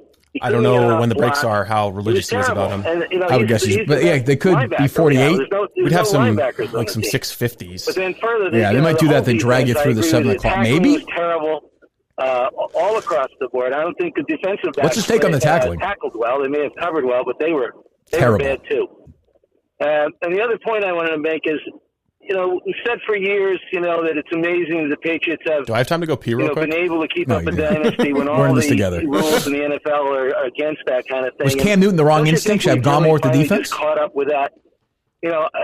People talk about Brady. I don't know how we would have kept Brady. By the way, I know Mutt better than anybody knows anybody on earth. Mutt is staring at some horse race on this computer in Florida right now. I'll bet my fucking kid's life on it. Yeah, it's interesting. So it's interesting. $50 on the number 6. Oh, but Brady leaving has an impact on his team. He's not even listening right now. I've been there. He's not even listening to a word this guy's saying. And I think that what Brady did for them was an insightful point. I never thought about what's that. I never thought about what would happen to a football team when the greatest quarterback of all time leaves it. With the impact on the team he was able to make, and the people that were dancing on Brady's grave the first 3 weeks of the season, first month of the season, calling up this show, calling up OMF and Dale and Keefe and the morning show and the weekend shows and Brian Barrett late night and doing the whole job though, will he? Belichick Brady, Belichick won. Take a look again. It was too early then, and it's too early now. He's right. But if you thought that early, my guess is you're not looking good right now. Yeah, it's true. Because now Brady's locked in Tampa. Yep. His offense looks good, and by the way, he's got the highest rated defenses in the NFL. Mm-hmm. When you look at the advanced stuff, DVOA, they're 1 or 2 in both pass and run in overall defense right now, and they're so right up there. Would your producers just like prepare a list of meaningless statistics? Yeah, we just ignore them. He found a Jerry really would love spot. them. What's a DVOA? The suitors for Brady, people mocked the teams and, nobody wanted him and San Fran didn't want him and the Raiders didn't want him. Well, he found a damn good landing spot in Tampa. A team desperate to win, a team whose coach is willing to, months after saying, I won't take Antonio Brown on my team, look like a buffoon and take the guy back to appease Brady and then pretend. He wants him there, yeah. It was him and Jason Light, the GM ridiculous. Personnel guy, former Patriot guy, who made the call. Clue that was Brady. Right. But Arians put his ego aside and said, yeah, this guy can help the team. My quarterback wants him, and we're going to bring him in.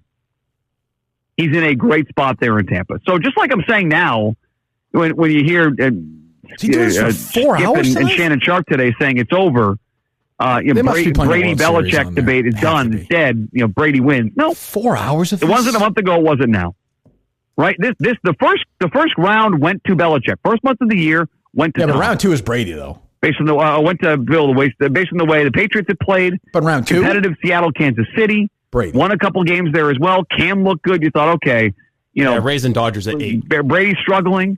Lost that Thursday night game to the Bears. No struggling. Had a couple of bad throws and bad looks early. Forgot what down it was in that Bears game, which was an awful look for Tom. Awful look. And it was easy to poke fun him. Well, now Brady's got it going, and now the second quarter, Brady, or second round, if it's a boxing analogy you want to make. Either one's fine. It's definitely going the way of Brady. Don't worry too much about that. And he's dominating this round right now. Absolutely. 617-779-7937, the phone number. On Twitter, Mutt, WEEI, Mutt at Night, WEEI. We'll talk Cam Newton, top of the hour, 7 o'clock. The excuses for Cam, are they viable? That's when we return off of this break, let's remember what happened 16 years ago tonight in the city of Boston that I think changed the landscape of Boston sports forever. That's next, Mutt at Night, WEEI. What happened 16 I'm tapping out. What happened 16 years ago? The Red Sox won the World Series, 2004. Okay. Yeah. We could have just said that. Would have been fine. I don't know why. I don't know what he was doing. Jim from Peabody. That was the caller's name. He was the worst caller of all fucking time.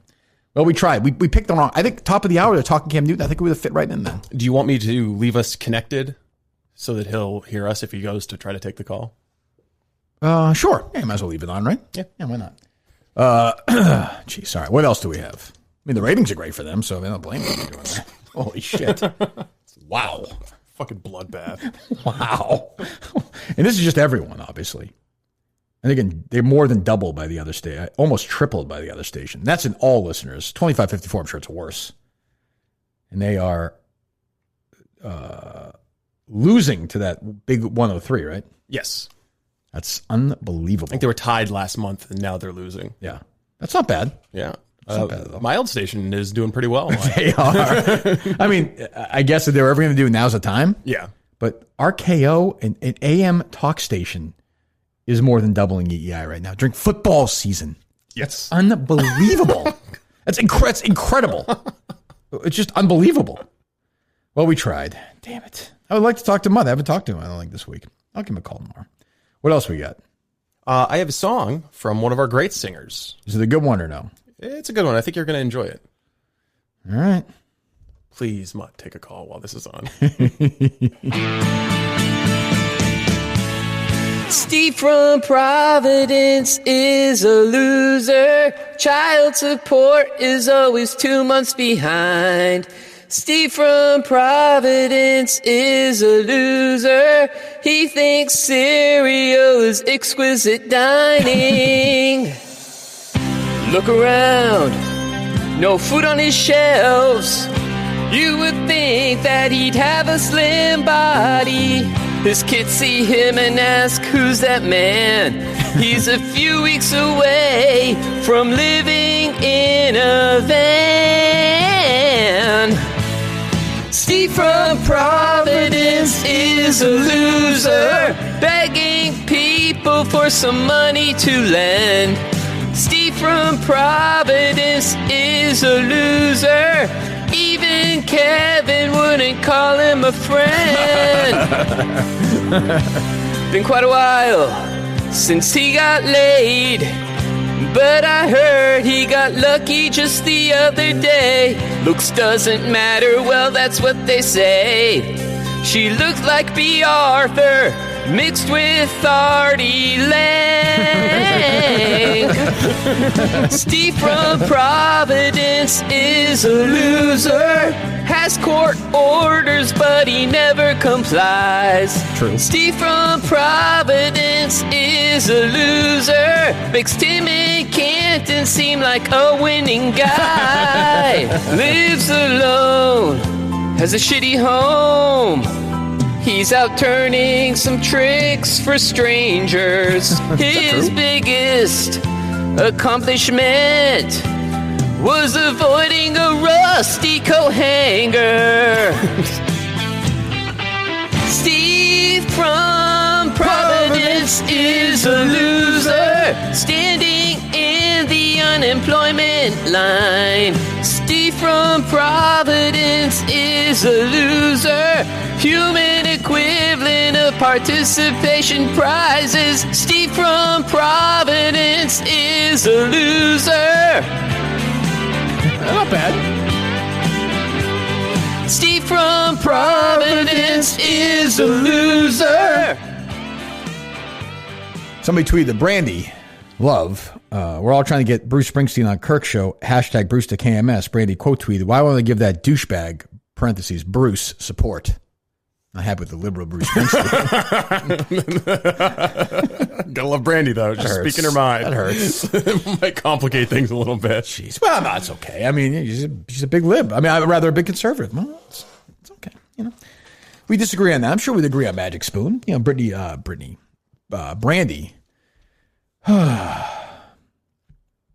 That's upsetting. Jeez, wars between Bruce. That's not good.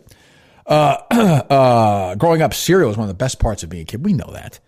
But now, you know, as you get older, the sugar, you know, the carbs, the unhealthy food, you can't eat anything like that anymore, or as little as you can. You can indulge like everything once in a while, but you gotta be smart, especially when you have cereal every day. You can't have candy for breakfast every day. No, you'd like to, but we're adults now. I'm with Steve. I'm a cereal guy, could eat all day, and that's where Magic Spoon comes in. 4 flavors: cocoa, fruity, frosted, blueberry.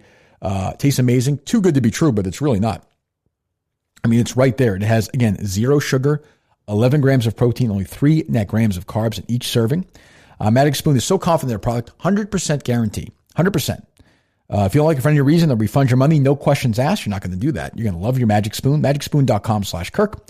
Use the code Kirk for free shipping. MagicSpoon.com/Kirk. Use code Kirk for free shipping for a great way to start your day. The great Magic Spoon. All right, Steve, what else? Anything else? Did you listen to KFC radio today? I did not listen to it today. It's an interesting segment.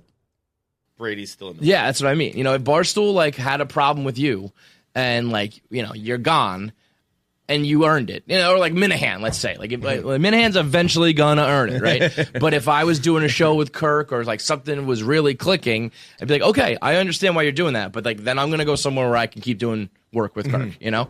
Because when you know you have that specific like click, you know, he's gonna do whatever it takes to get it, and he's got it now. And sounds like a plea, doesn't it? No? What, is that your only comment on that? Well, what do you mean?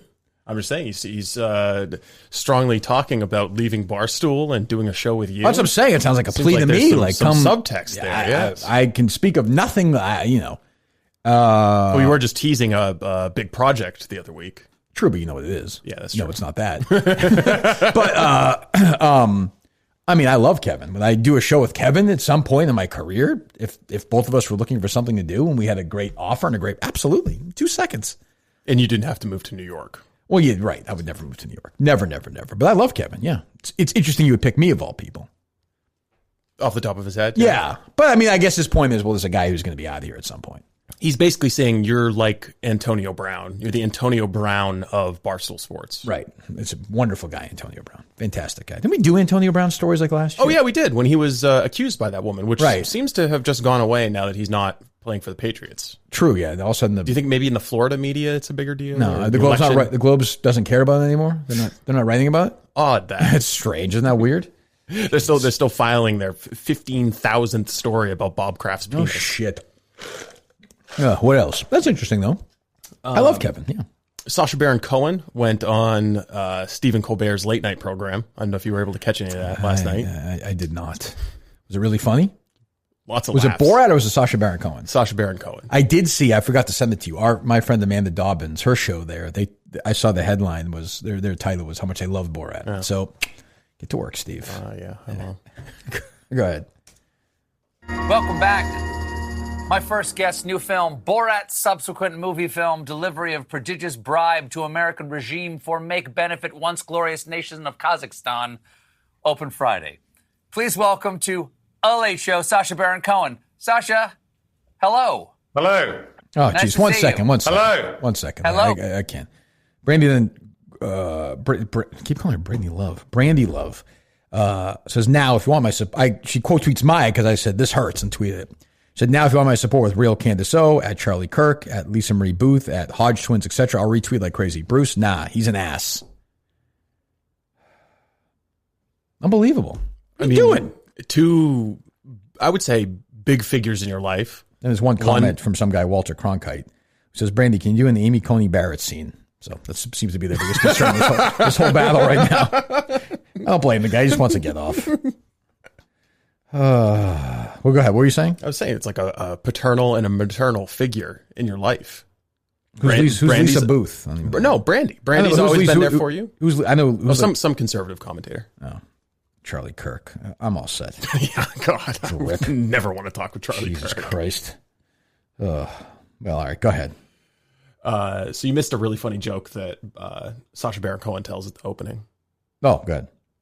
Sacha, hello. Hello. Nice to see you. Hello. Hello. Please. Thank you. We'll pipe in the audience later. We sweeten everything after the show is you. over. Well, the movie came out on Friday. The subsequent movie film, Borat subsequent movie film. Congratulations. It's already a big hit, I hear. I'm not surprised. I've seen it. It's funny. It's strangely touching. Okay, I'm good. I don't want to listen anymore. I can't listen. You got to listen to what Baron Cohen says. Just good. This is the last clip I'll subject you to. For those of you who haven't seen it, who may not expect this from Borat, it's besides being the Borat film you want to see, it's also the story of a man who doesn't know how much he loves his daughter. Well, I'm sure when he was hanging out with his good friend Jeffrey Epstein, they probably spent a lot of their time talking about how creepy I am. Mm-hmm. Mm-hmm. And yes, I am a professional phony, like him. Yeah.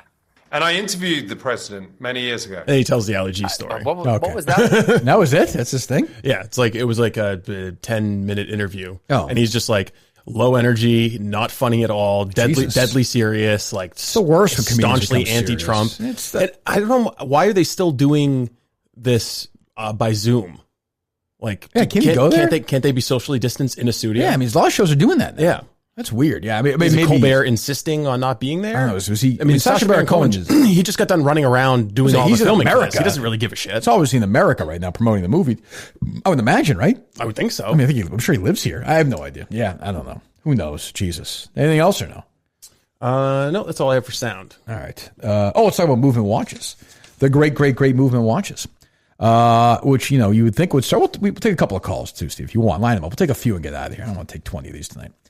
MVMT.com/Kirk. What does that get you? It gets you 15% off, free shipping and free returns for a great watch at a great price. You can get the vintage looking one.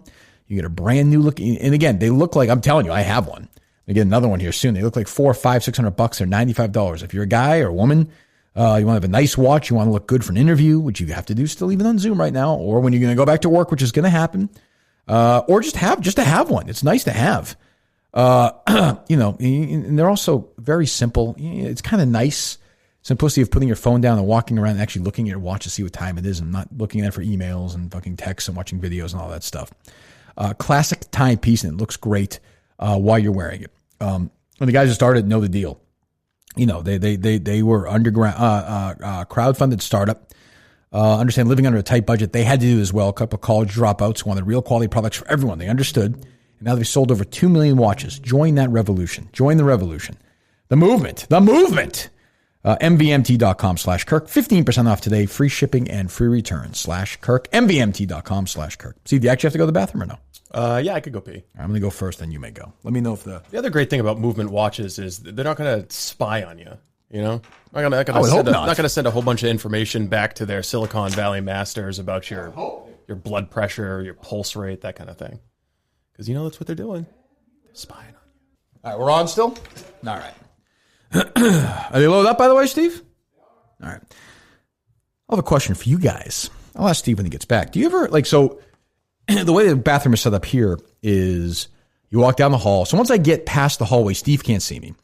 And I have the hallway to myself and the bathroom's on the right. You've all seen the glorious bathroom. Do any guys ever take out their dicks preemptively before they get in? I had my dick out halfway down the hallway because I kind of really had to pee. So I just wanted to get, boom, right to the toilet and start peeing. And I mean, I was right there. Am I the only, I can't, it's everything else. For me, ASMR, the sounds of apples. I've talked about that. So when I thought about that 10 years ago, whatever it was, 5 years ago, I knew when I Googled it, there's no way I'm the only person in the history of the world who thinks that way. There's no way. So that's what I mean. Nobody's the only person to do something. I don't think. So there are other people out there who have to be doing that, right? I think. There's no way I invented that. I mean, it's not like this great invention, but I wonder about that. I can hear Steve's piss. He pisses very loudly and with tremendous clubhead speed. He's like, the Bryson DeChambeau of pissing. He's still going. But I can't imagine. I don't know. I could be wrong. It's flushing now. He will not wash his hands. I don't think. Find out. I was just saying, Steve. Once Elizabeth Warren next door doing a drum circle or something. Something's going on, but that's ridiculous, racist. When I walked down the hallway, before I went in there, I had to pee pretty bad. So while I was walking down the hallway, because you're not going to see me, no one's here, I already had my dick out of my pants. It's dangerous. Do you ever do that or no? No. Because you think you could drip a little bit? Sometimes you don't close the door all the way or it's not locked and there's kids over there doing a drum circle. What if they get curious and they're coming around the corner just as soon as you pull your dick out, boom, you're listed as a sex offender. I'm not listed as a sex offender. I'm in my business. Doesn't matter. No, that's ridiculous. Doesn't matter. Ridiculous. You just flashed your dick in some kid's face. I did not. Well, that's what the kid's going to say. No. If you're ever in your house, would you do that just to be ready to go? No, generally I don't. I do it fairly frequently. I don't pre-poll. All right, fine, I do. It's a good strategy. I mean, I'm preemptive. I just never thought about it. Maybe I will now. Well, I'm preemptive. All right, go ahead. Take a few calls and let's get out of here. We got a couple of people we haven't talked to since May. Good. Maybe not. Yes, hello. How's it going? Two things. One, have you guys talked about or heard about the guy, the 19-year-old, I forget what state exactly, possibly was planning to kill Biden, was arrested for child pornography? We've not talked about that. No, we haven't talked about it, but I did hear about it. Yeah. What the fuck? I mean, have you seen this picture? Yes, I did see his mugshot, or whatever it is. Handsome guy. I mean, so they talk about, like, gun control and everything like that. I mean, I don't want to be, like, biased or anything like that. If that guy's come to me to buy a gun, probably deny. Probably. Just Thank say. you for the Anyway. Okay. Good gun control talk. Thank you. All right. They're still loaded up? They're still loaded up. Is that the guy we haven't heard from since May? Yes. Okay. Well, call us again next May, please. Let's talk about Cam Newton. Hello. Hello. 440.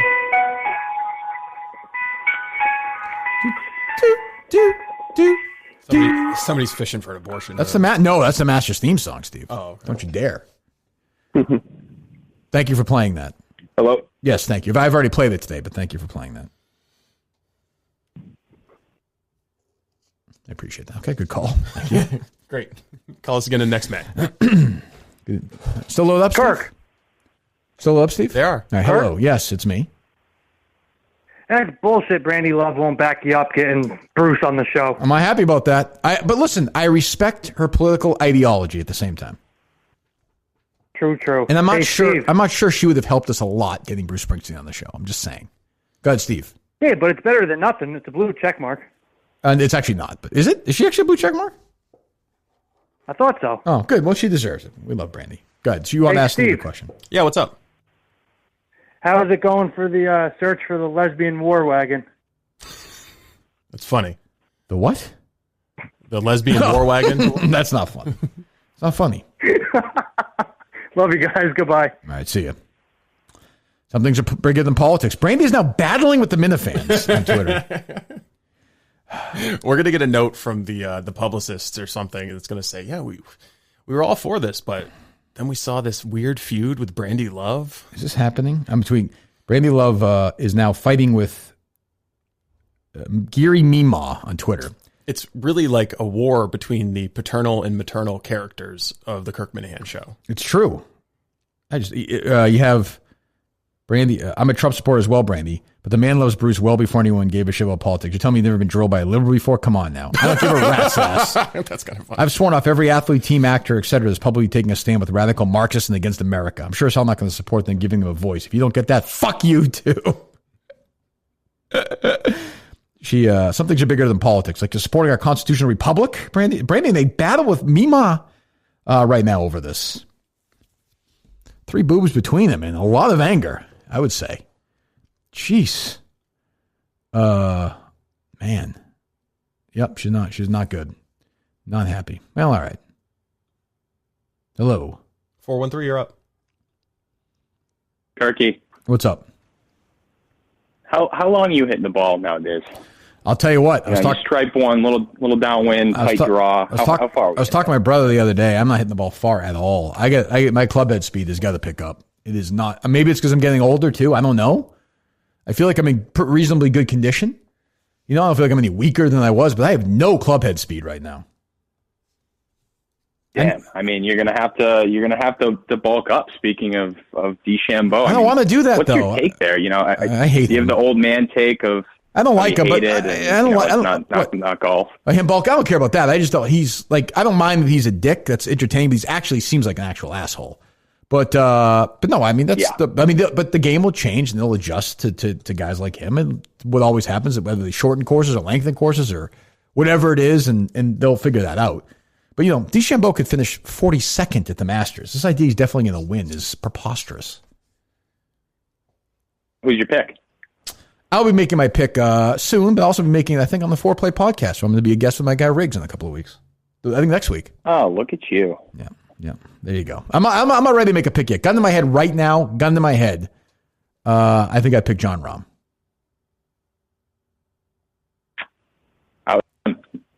Okay, I'll talk to you later. Good golf talk there. Which I love to do. I'll do it all day. Are they loaded up? They're still loaded up. Okay. Hello. Hello, Kirky. How are you? 1 second. I'm good. 1 second. I also don't think it's necessary for Grandma Mima to denigrate Brandy's profession. Like, he's saying taking low. Like that's not right either. I mean, there's been an escalation of hostility on both sides. Yeah, reach out. I mean, My grandmother has breast cancer.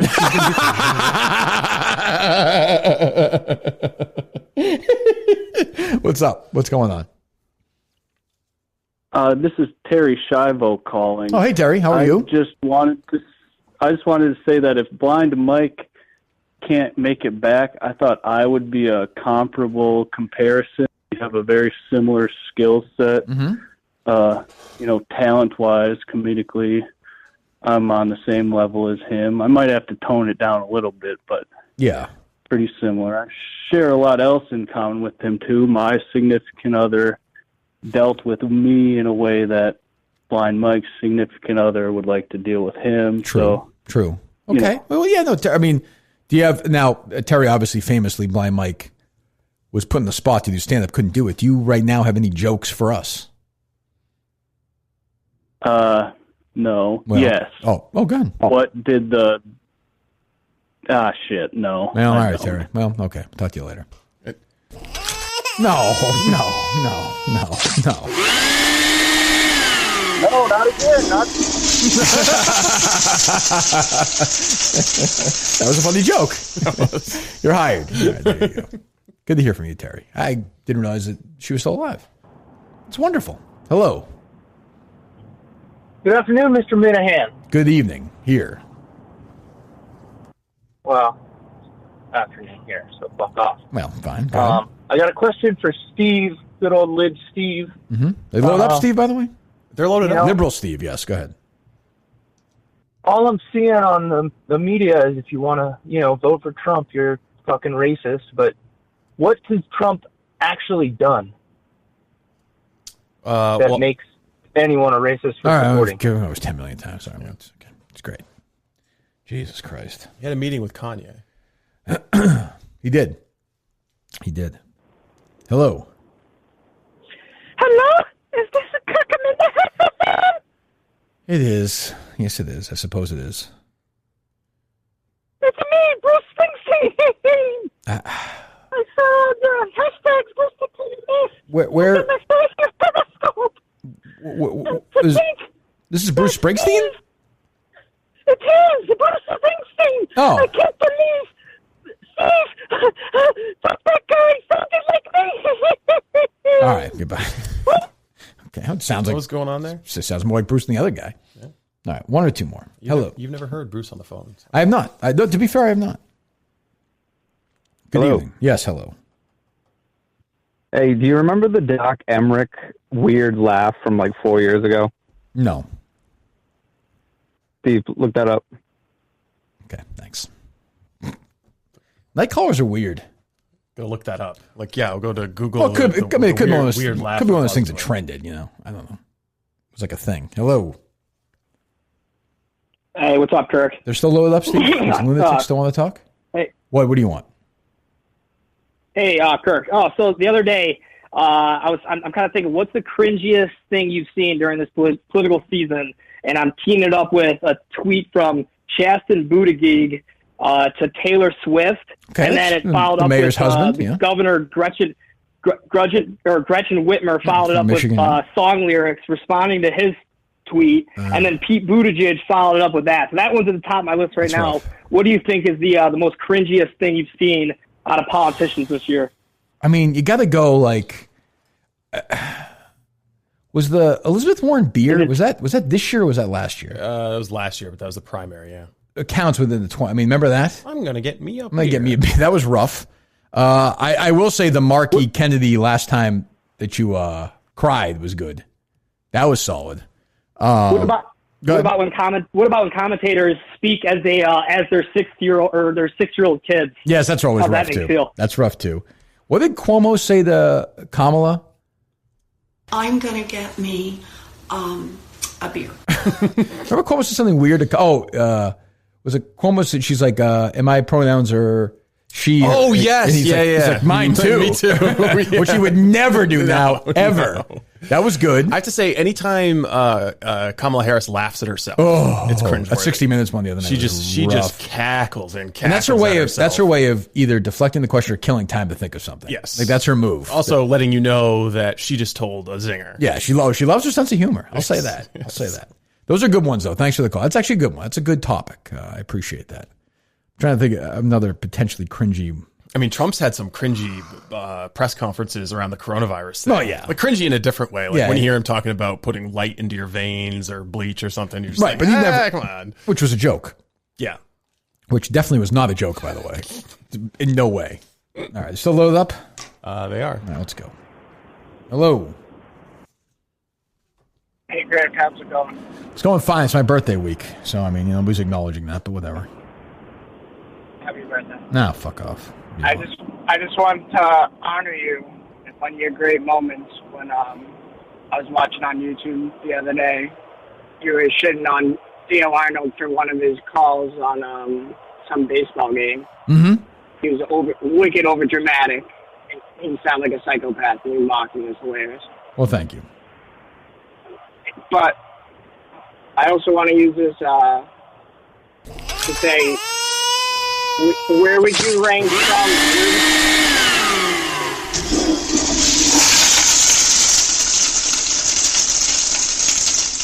I didn't hear any of it. But go ahead. I went out walking the other day. 401, you're up. Hey, I just have 3 quick points. Mm-hmm.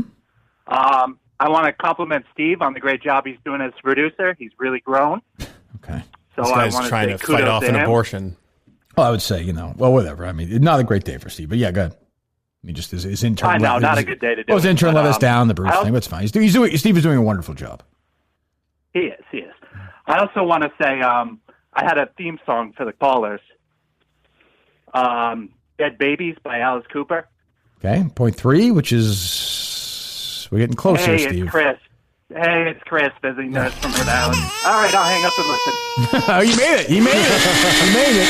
He lives. Fuck. Did you know it was him? No, I didn't. I'll give Chris credit. He's so boring that I don't even listen. Like, he doesn't have to fake his voice.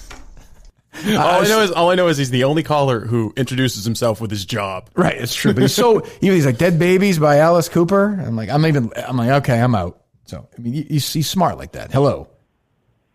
Kirk, what's up? What's up? I need some help with you from our good friends at Melton's. Okay. I tried the other day on their fucking flash sale, right? Go on the website. Mm-hmm. Not a single pair of pants my size. What size is that? What am I supposed to do? 32, 36. 32 waist, 36 length? See, that's like my size, basically. You got it. That's weird. It's a tough size. That's a quirky, weird. It's a tough size to find anywhere, man. I mean, we will certainly reach All out they to got them. is- We'll reach out to them for you. Oh, I appreciate it. You're welcome. There you go, Steve. You'll reach out to him. Huh? It is a tough size to find. I don't think there's anything Milton's going to be able to do with it. Well, I mean, my entire adult life I've been dealing with this. Unless you're going to have your pants custom made, you just have to wear the what do they call them, the high water pants. You always go bigger though. You don't want to wear tight pants. Yeah, but then what if you lose some weight? Yeah, that's true. There's always a belt though. All right, they're still loaded up. They are. All right, hello. Hola, mis amigos. It's me, Pastor Jose. ¿Cómo está today? Pastor Jose, there's some action going on in this building tonight, my man. What's going on here? Lots of kids. Yeah. Oh, we're getting ready for Halloween. We're going to practice some exorcisms this weekend. You're not practicing social distancing, I could say that. Well, we believe back in the power of Jesus Christ. I know we lost some old ladies, but I really think we're going to get through this time. Yeah, well, I mean, you might be right, Pastor Jose, because, who knows? So what's the Halloween plans, if I might ask? We're going to do exorcisms. I was hoping that blind boy would come. We can exercise his eyes and hopefully get him back to seeing quite well. Could be a demon. Huh. I mean, we could try if you'd like, Jose. Doctors wouldn't have checked for a demon causing his blindness. Well, we're going to talk to Mike, I think, tomorrow, right, Steve? Maybe before the show? Yeah. Oh, that's fantastic. We'll ask him. Mr. Steve, I'm sorry, Kirk. I apologize for interrupting. It's fine, Pastor, yeah. I'm recovering from that vicious attack from your dog. I was hoping you could pay some of my medical bills. That seems reasonable. Oh, fat fucking chance. That seems reasonable to me, Steve. He's got Obamacare like all the other illegal aliens. This is like a... Oh, Jesus, that's not nice. He's a dream. Well, God bless you, and I hope to see you guys this weekend. Hospital and you'll be taken care of. He's not one way or another, I'm paying for it. So racist. He's not a legal alien. Yeah, he is. No, Jose. Steve will be happy to chip in. That's fine.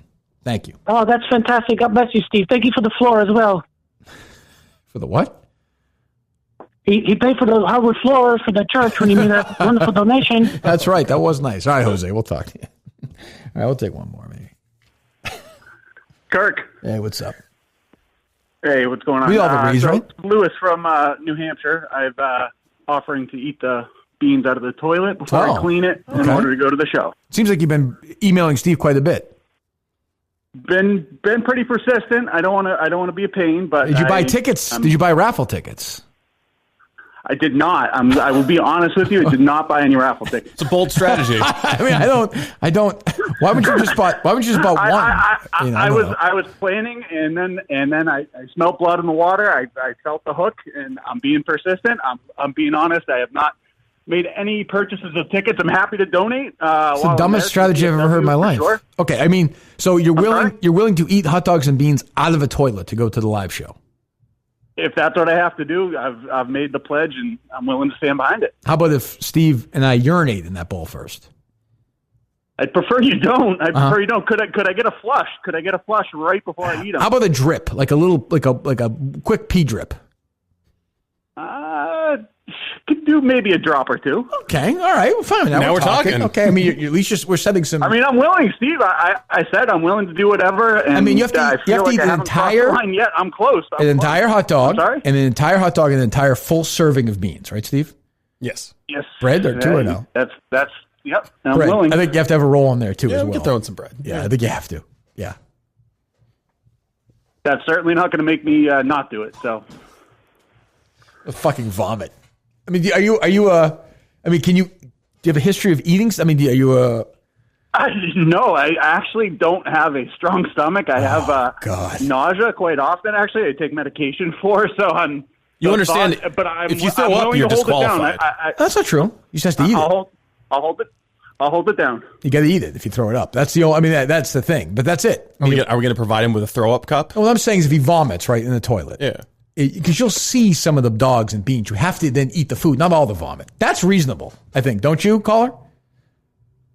That's reasonable. I'm going to have to keep it down. If I don't, then I'll have to deal with the situation. But I plan to keep it down. As long as you make it out of the studio, and if you throw up out of the building, right, Steve? I mean, I don't want you barfing in the fucking hallway.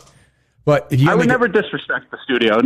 I'm a type A personality. That's the type 2. I'm really clean and organized, so it's really quite disturbing when I'm offering to do. Clean. So he does. I won't he seems disrespect like your studio. He seems much more articulate. The man offering to eat his own puke out of our toilet sounds clean and organized. The guy cares about the show. I'm respecting that, Love Steve. The show. Love the show. I would hope so. Not enough to buy a ticket. It's a little weird, but I think he's decided he's going to be the guy who does this, which I respect. I mean, here's the thing I would say, though. What's your name? I'm sorry? Lewis. Like, here's the thing, though, man. Like, once you take that you can't take 2 bites out of the toilet and then just stop. At that point, you might as well go all in. You know what I mean? Oh, I know. I've thought it through many times. Trust me. I'm making the commitment. Are you married? I'm married. Yeah. Is your wife there, Lewis? I'm sorry? Is your wife there? Is she with you right now? She's not. She's actually out to dinner right now. She's not here. She's at the toilet somewhere else having dinner? She'd be happy to go on the phone. Okay. No, I'm married, and I have a 7th grader, 12-year-old. Now, the last time that we had some kind of hot dog related event while we were taping the show, there were some people who showed up and took part in the hot dog eating contest, but took like a bite out of a hot dog. It was apparent that they just wanted to come see Kirk. You understand you're not going to get a chance to meet Kirk, right? I completely understand. Oh, you'll meet me. No. If he succeeds, you'll meet me in Florence. If he succeeds, correct. I'm just saying, if you're going to be puking up toilet water hot dogs for an audience of 1 if you don't finish. Steve Robinson? I understand that. Good job. I agree. Good job. Might actually sub in Justin. For keep in mind, Steve, 2 years ago, you were at the White House. Yes. Okay, just always important to remember. Well, Lewis, good luck. And it sounds like it sounds like right now you're certainly the leader. If somebody else wants to, if there's somebody else who wants to step up and you guys have a showdown to see who can get to that spot, well, then there's not much we can do about that. But right now, you're the leader. I'd like the opportunity to match whatever someone else offers to do. I think I've earned that. I think, I'm not sure you have, but okay, yes. Sure, you've earned your it. persistent emails. By not buying really a ticket. Stand out. By not contributing at all to the fundraiser. Thank you, Lewis. Good luck. Well, is there a load up, Steve, or no? That's a good way to end it. I don't think we need to talk to anybody else after that, do you? No. That is really troubling. You're going to watch. I don't trust Justin. Sorry. Okay. You got to do this. All right. Are you ready? How's your stomach? My stomach's fine. You don't think you'll puke if you see him? No. What if he pukes? What if he eats? What if he goes into the puke and eats a bean and a piece of a hot dog? Won't touch me. Really? Yeah. Nothing. I got a pretty strong stomach. You won't break. You have to when you're cutting up animals. That's true. But this is it legal to film this? This feels like... I think this is one of those things where you just, what is it? It's easier to ask for forgiveness and permission. Right. I would agree. I'm not going to go to Barstool Legal and just be like, hey, we're thinking about having some guy eat beans and hot dogs out of our dirty, disgusting toilet. Do you know when the last time that fucking toilet was cleaned? The answer is never. Never. I bet you never. Probably never. There is... he could legitimately die. There is stuff growing in that toilet. Have you seen the film? I've urinated on it. I try and kill it with my urine. You can pee some of it off. Not much. There's certain ones that it'll never. You couldn't. No. You could nuke it. It would still be here. It's a legitimate colony of bacteria, unique to that toilet. And that guy's been growing. That guy's gonna get a fork and splash hot dog, and he's gonna now. I don't have that strong a stomach. He's gonna. Please don't throw up on that microphone. I'll throw up on Dale Bear. He's gonna have a soaking wet hot dog. Think of how disgusting that is. It's gross to eat a hot dog bun. It's gross enough to eat a hot dog, but hot dogs are kind of wet in the wheat. You know what I mean? It's going to taste. There'll be some. He's going to have a soaked hot dog bun. How gross is that? See, I've eaten a number of wet hot dog buns. That wet from a toilet seat? Yeah, because you dunk them in water. Remember the hot dog contest? I know, but you dunk them in water so you can swish them around. Toilet water? It's gross. No, of course not toilet water. That's what I'm saying. There's. If I were him, pubic hair and dingleberries, and I'd be more concerned with the bacteria. There's no way a thriving colony. Honestly, we might want to rethink this because the fucking COVID-19 started because some guy ate a bat in China. What the fuck do you think we're about to unleash from this toilet in Watertown? This could be fucking 11 million times worse than coronavirus, and then we're locked down for 10 years. We got to do it. They're going to call it they're going to name it after you, man. Well, it could be toilet something. No, they're going to name it after you. They're going to call it the Minahan virus. That's good. You're going to wipe out a third of humanity. Good. Less traffic. But you don't get to pick the third. That's true. Could be the third you like. I don't like a third. But do you think when push comes to shove, Lewis talks a big game, that he'll be there? No. I think when he sees the toilet, he's out. It'd be a big waste of time. And honestly, that's probably the better case. Because I'm telling you, man, that bacterial... You think this is going to start another pandemic? There is something growing in the toilet. Do you think it's just going to die when he mixes it with ketchup? No, it probably combines with the fucking pig DNA in the hot dog, and it becomes like a new super virus. My best is maybe he'll just die right away, though. And then they can take care of him before it spreads. Yeah, but then who knows what's lingering in that bathroom that I think we'll just never go in that bathroom again. Piss bottles from here. Yeah, that gives him tremendous strength. The other way, it's like Batman. He becomes almost superhuman. And then we've got a superhero on our hands who's a fan of ours, fighting the good fight. But we also have the spider that bit Spider-Man. You know? Yeah, maybe, but yes. Okay, so would you eat hot dogs? What is this, KFC? I can answer the question. For superpowers. No, I would not. Take that job? No, I wouldn't. What this guy is suggesting to do, I would not be able to do for $100 billion. You can barely eat a hot dog. No, I like hot dogs. They're fine. Not the red ones. Yeah, both of them like you do incessantly for 18 holes of golf, but I like a good hot dog and beans. That's why I like a bean supper. But I'm telling you, just stomach-wise, I could not eat that for $1 trillion. I couldn't do it. Could you? Yeah. Oh, yeah, you wouldn't get sick? If there was enough money, I could hold it down. Oh. Yeah, you just black it out, pretend like you're not eating what you're eating. Oh. I mean, at the end of the day, it's still a hot dog. Like, yeah, but think of how sick you would get. I think the sickness comes later. Think of what's going on in the two corresponding rooms. The conversation we're having, and then they're just dancing and yelling and singing and praying. Yeah. They have to bring that guy in and cure him. Well, the pastor did say that they're performing exorcisms. They're going to have to, they're because going to exercise whatever the fuck demon is going to be in him. You know, it's going to be the two foulest toilets are the one he's about to eat out of, and then the next one he visits. There's no way he survives. No way. I don't think he finishes. Well, my prediction, Lewis may come here, okay, but he will not be at the live show. So, hot dog bun, one hot dog, and a serving of baked beans, which is what? Like 1 cup. 1 cup? Yeah. That's not much. That's a serving. Like a cup? Yeah, I guess. Yeah, I guess. I shouldn't be, yeah. I was originally thinking put a whole big can in there. So now the thing is, there's... And by the way, if he suddenly has to pee or shit or whatever, that's fine, but then he's got to eat it. I mean, those are the rules. Those are the rules. So there's like, what, 0.6 of a gallon of water in the toilet That's already? probably right, yeah. So are we just going to drop the bun and the hot dog and the beans? You can put the bun, you can put the bun and the hot dog together. Okay. And then you just put the beans in there. So does he have to consume all of the liquid in the toilet in order to effectively have consumed all the beans? Because, it's going to get mixed together in But water. I would say, like, he might want... I don't think he'd want to drink anything, though. He wouldn't be thirsty, would he? He's going to be plenty well hydrated. Yeah. I mean, the only water he can use is the toilet water. If he wants to take a sip, he wants to put his head down there and get a nice sip of toilet, that's fine. Oh, you're going to let him have a spoon? Well, here's that... Oh, you thought he was going to put his face in? Oh, that's fine with me. I hadn't thought of it that way. Oh. I like that idea. Yeah. Yes, he is. Yes, he is. Yes.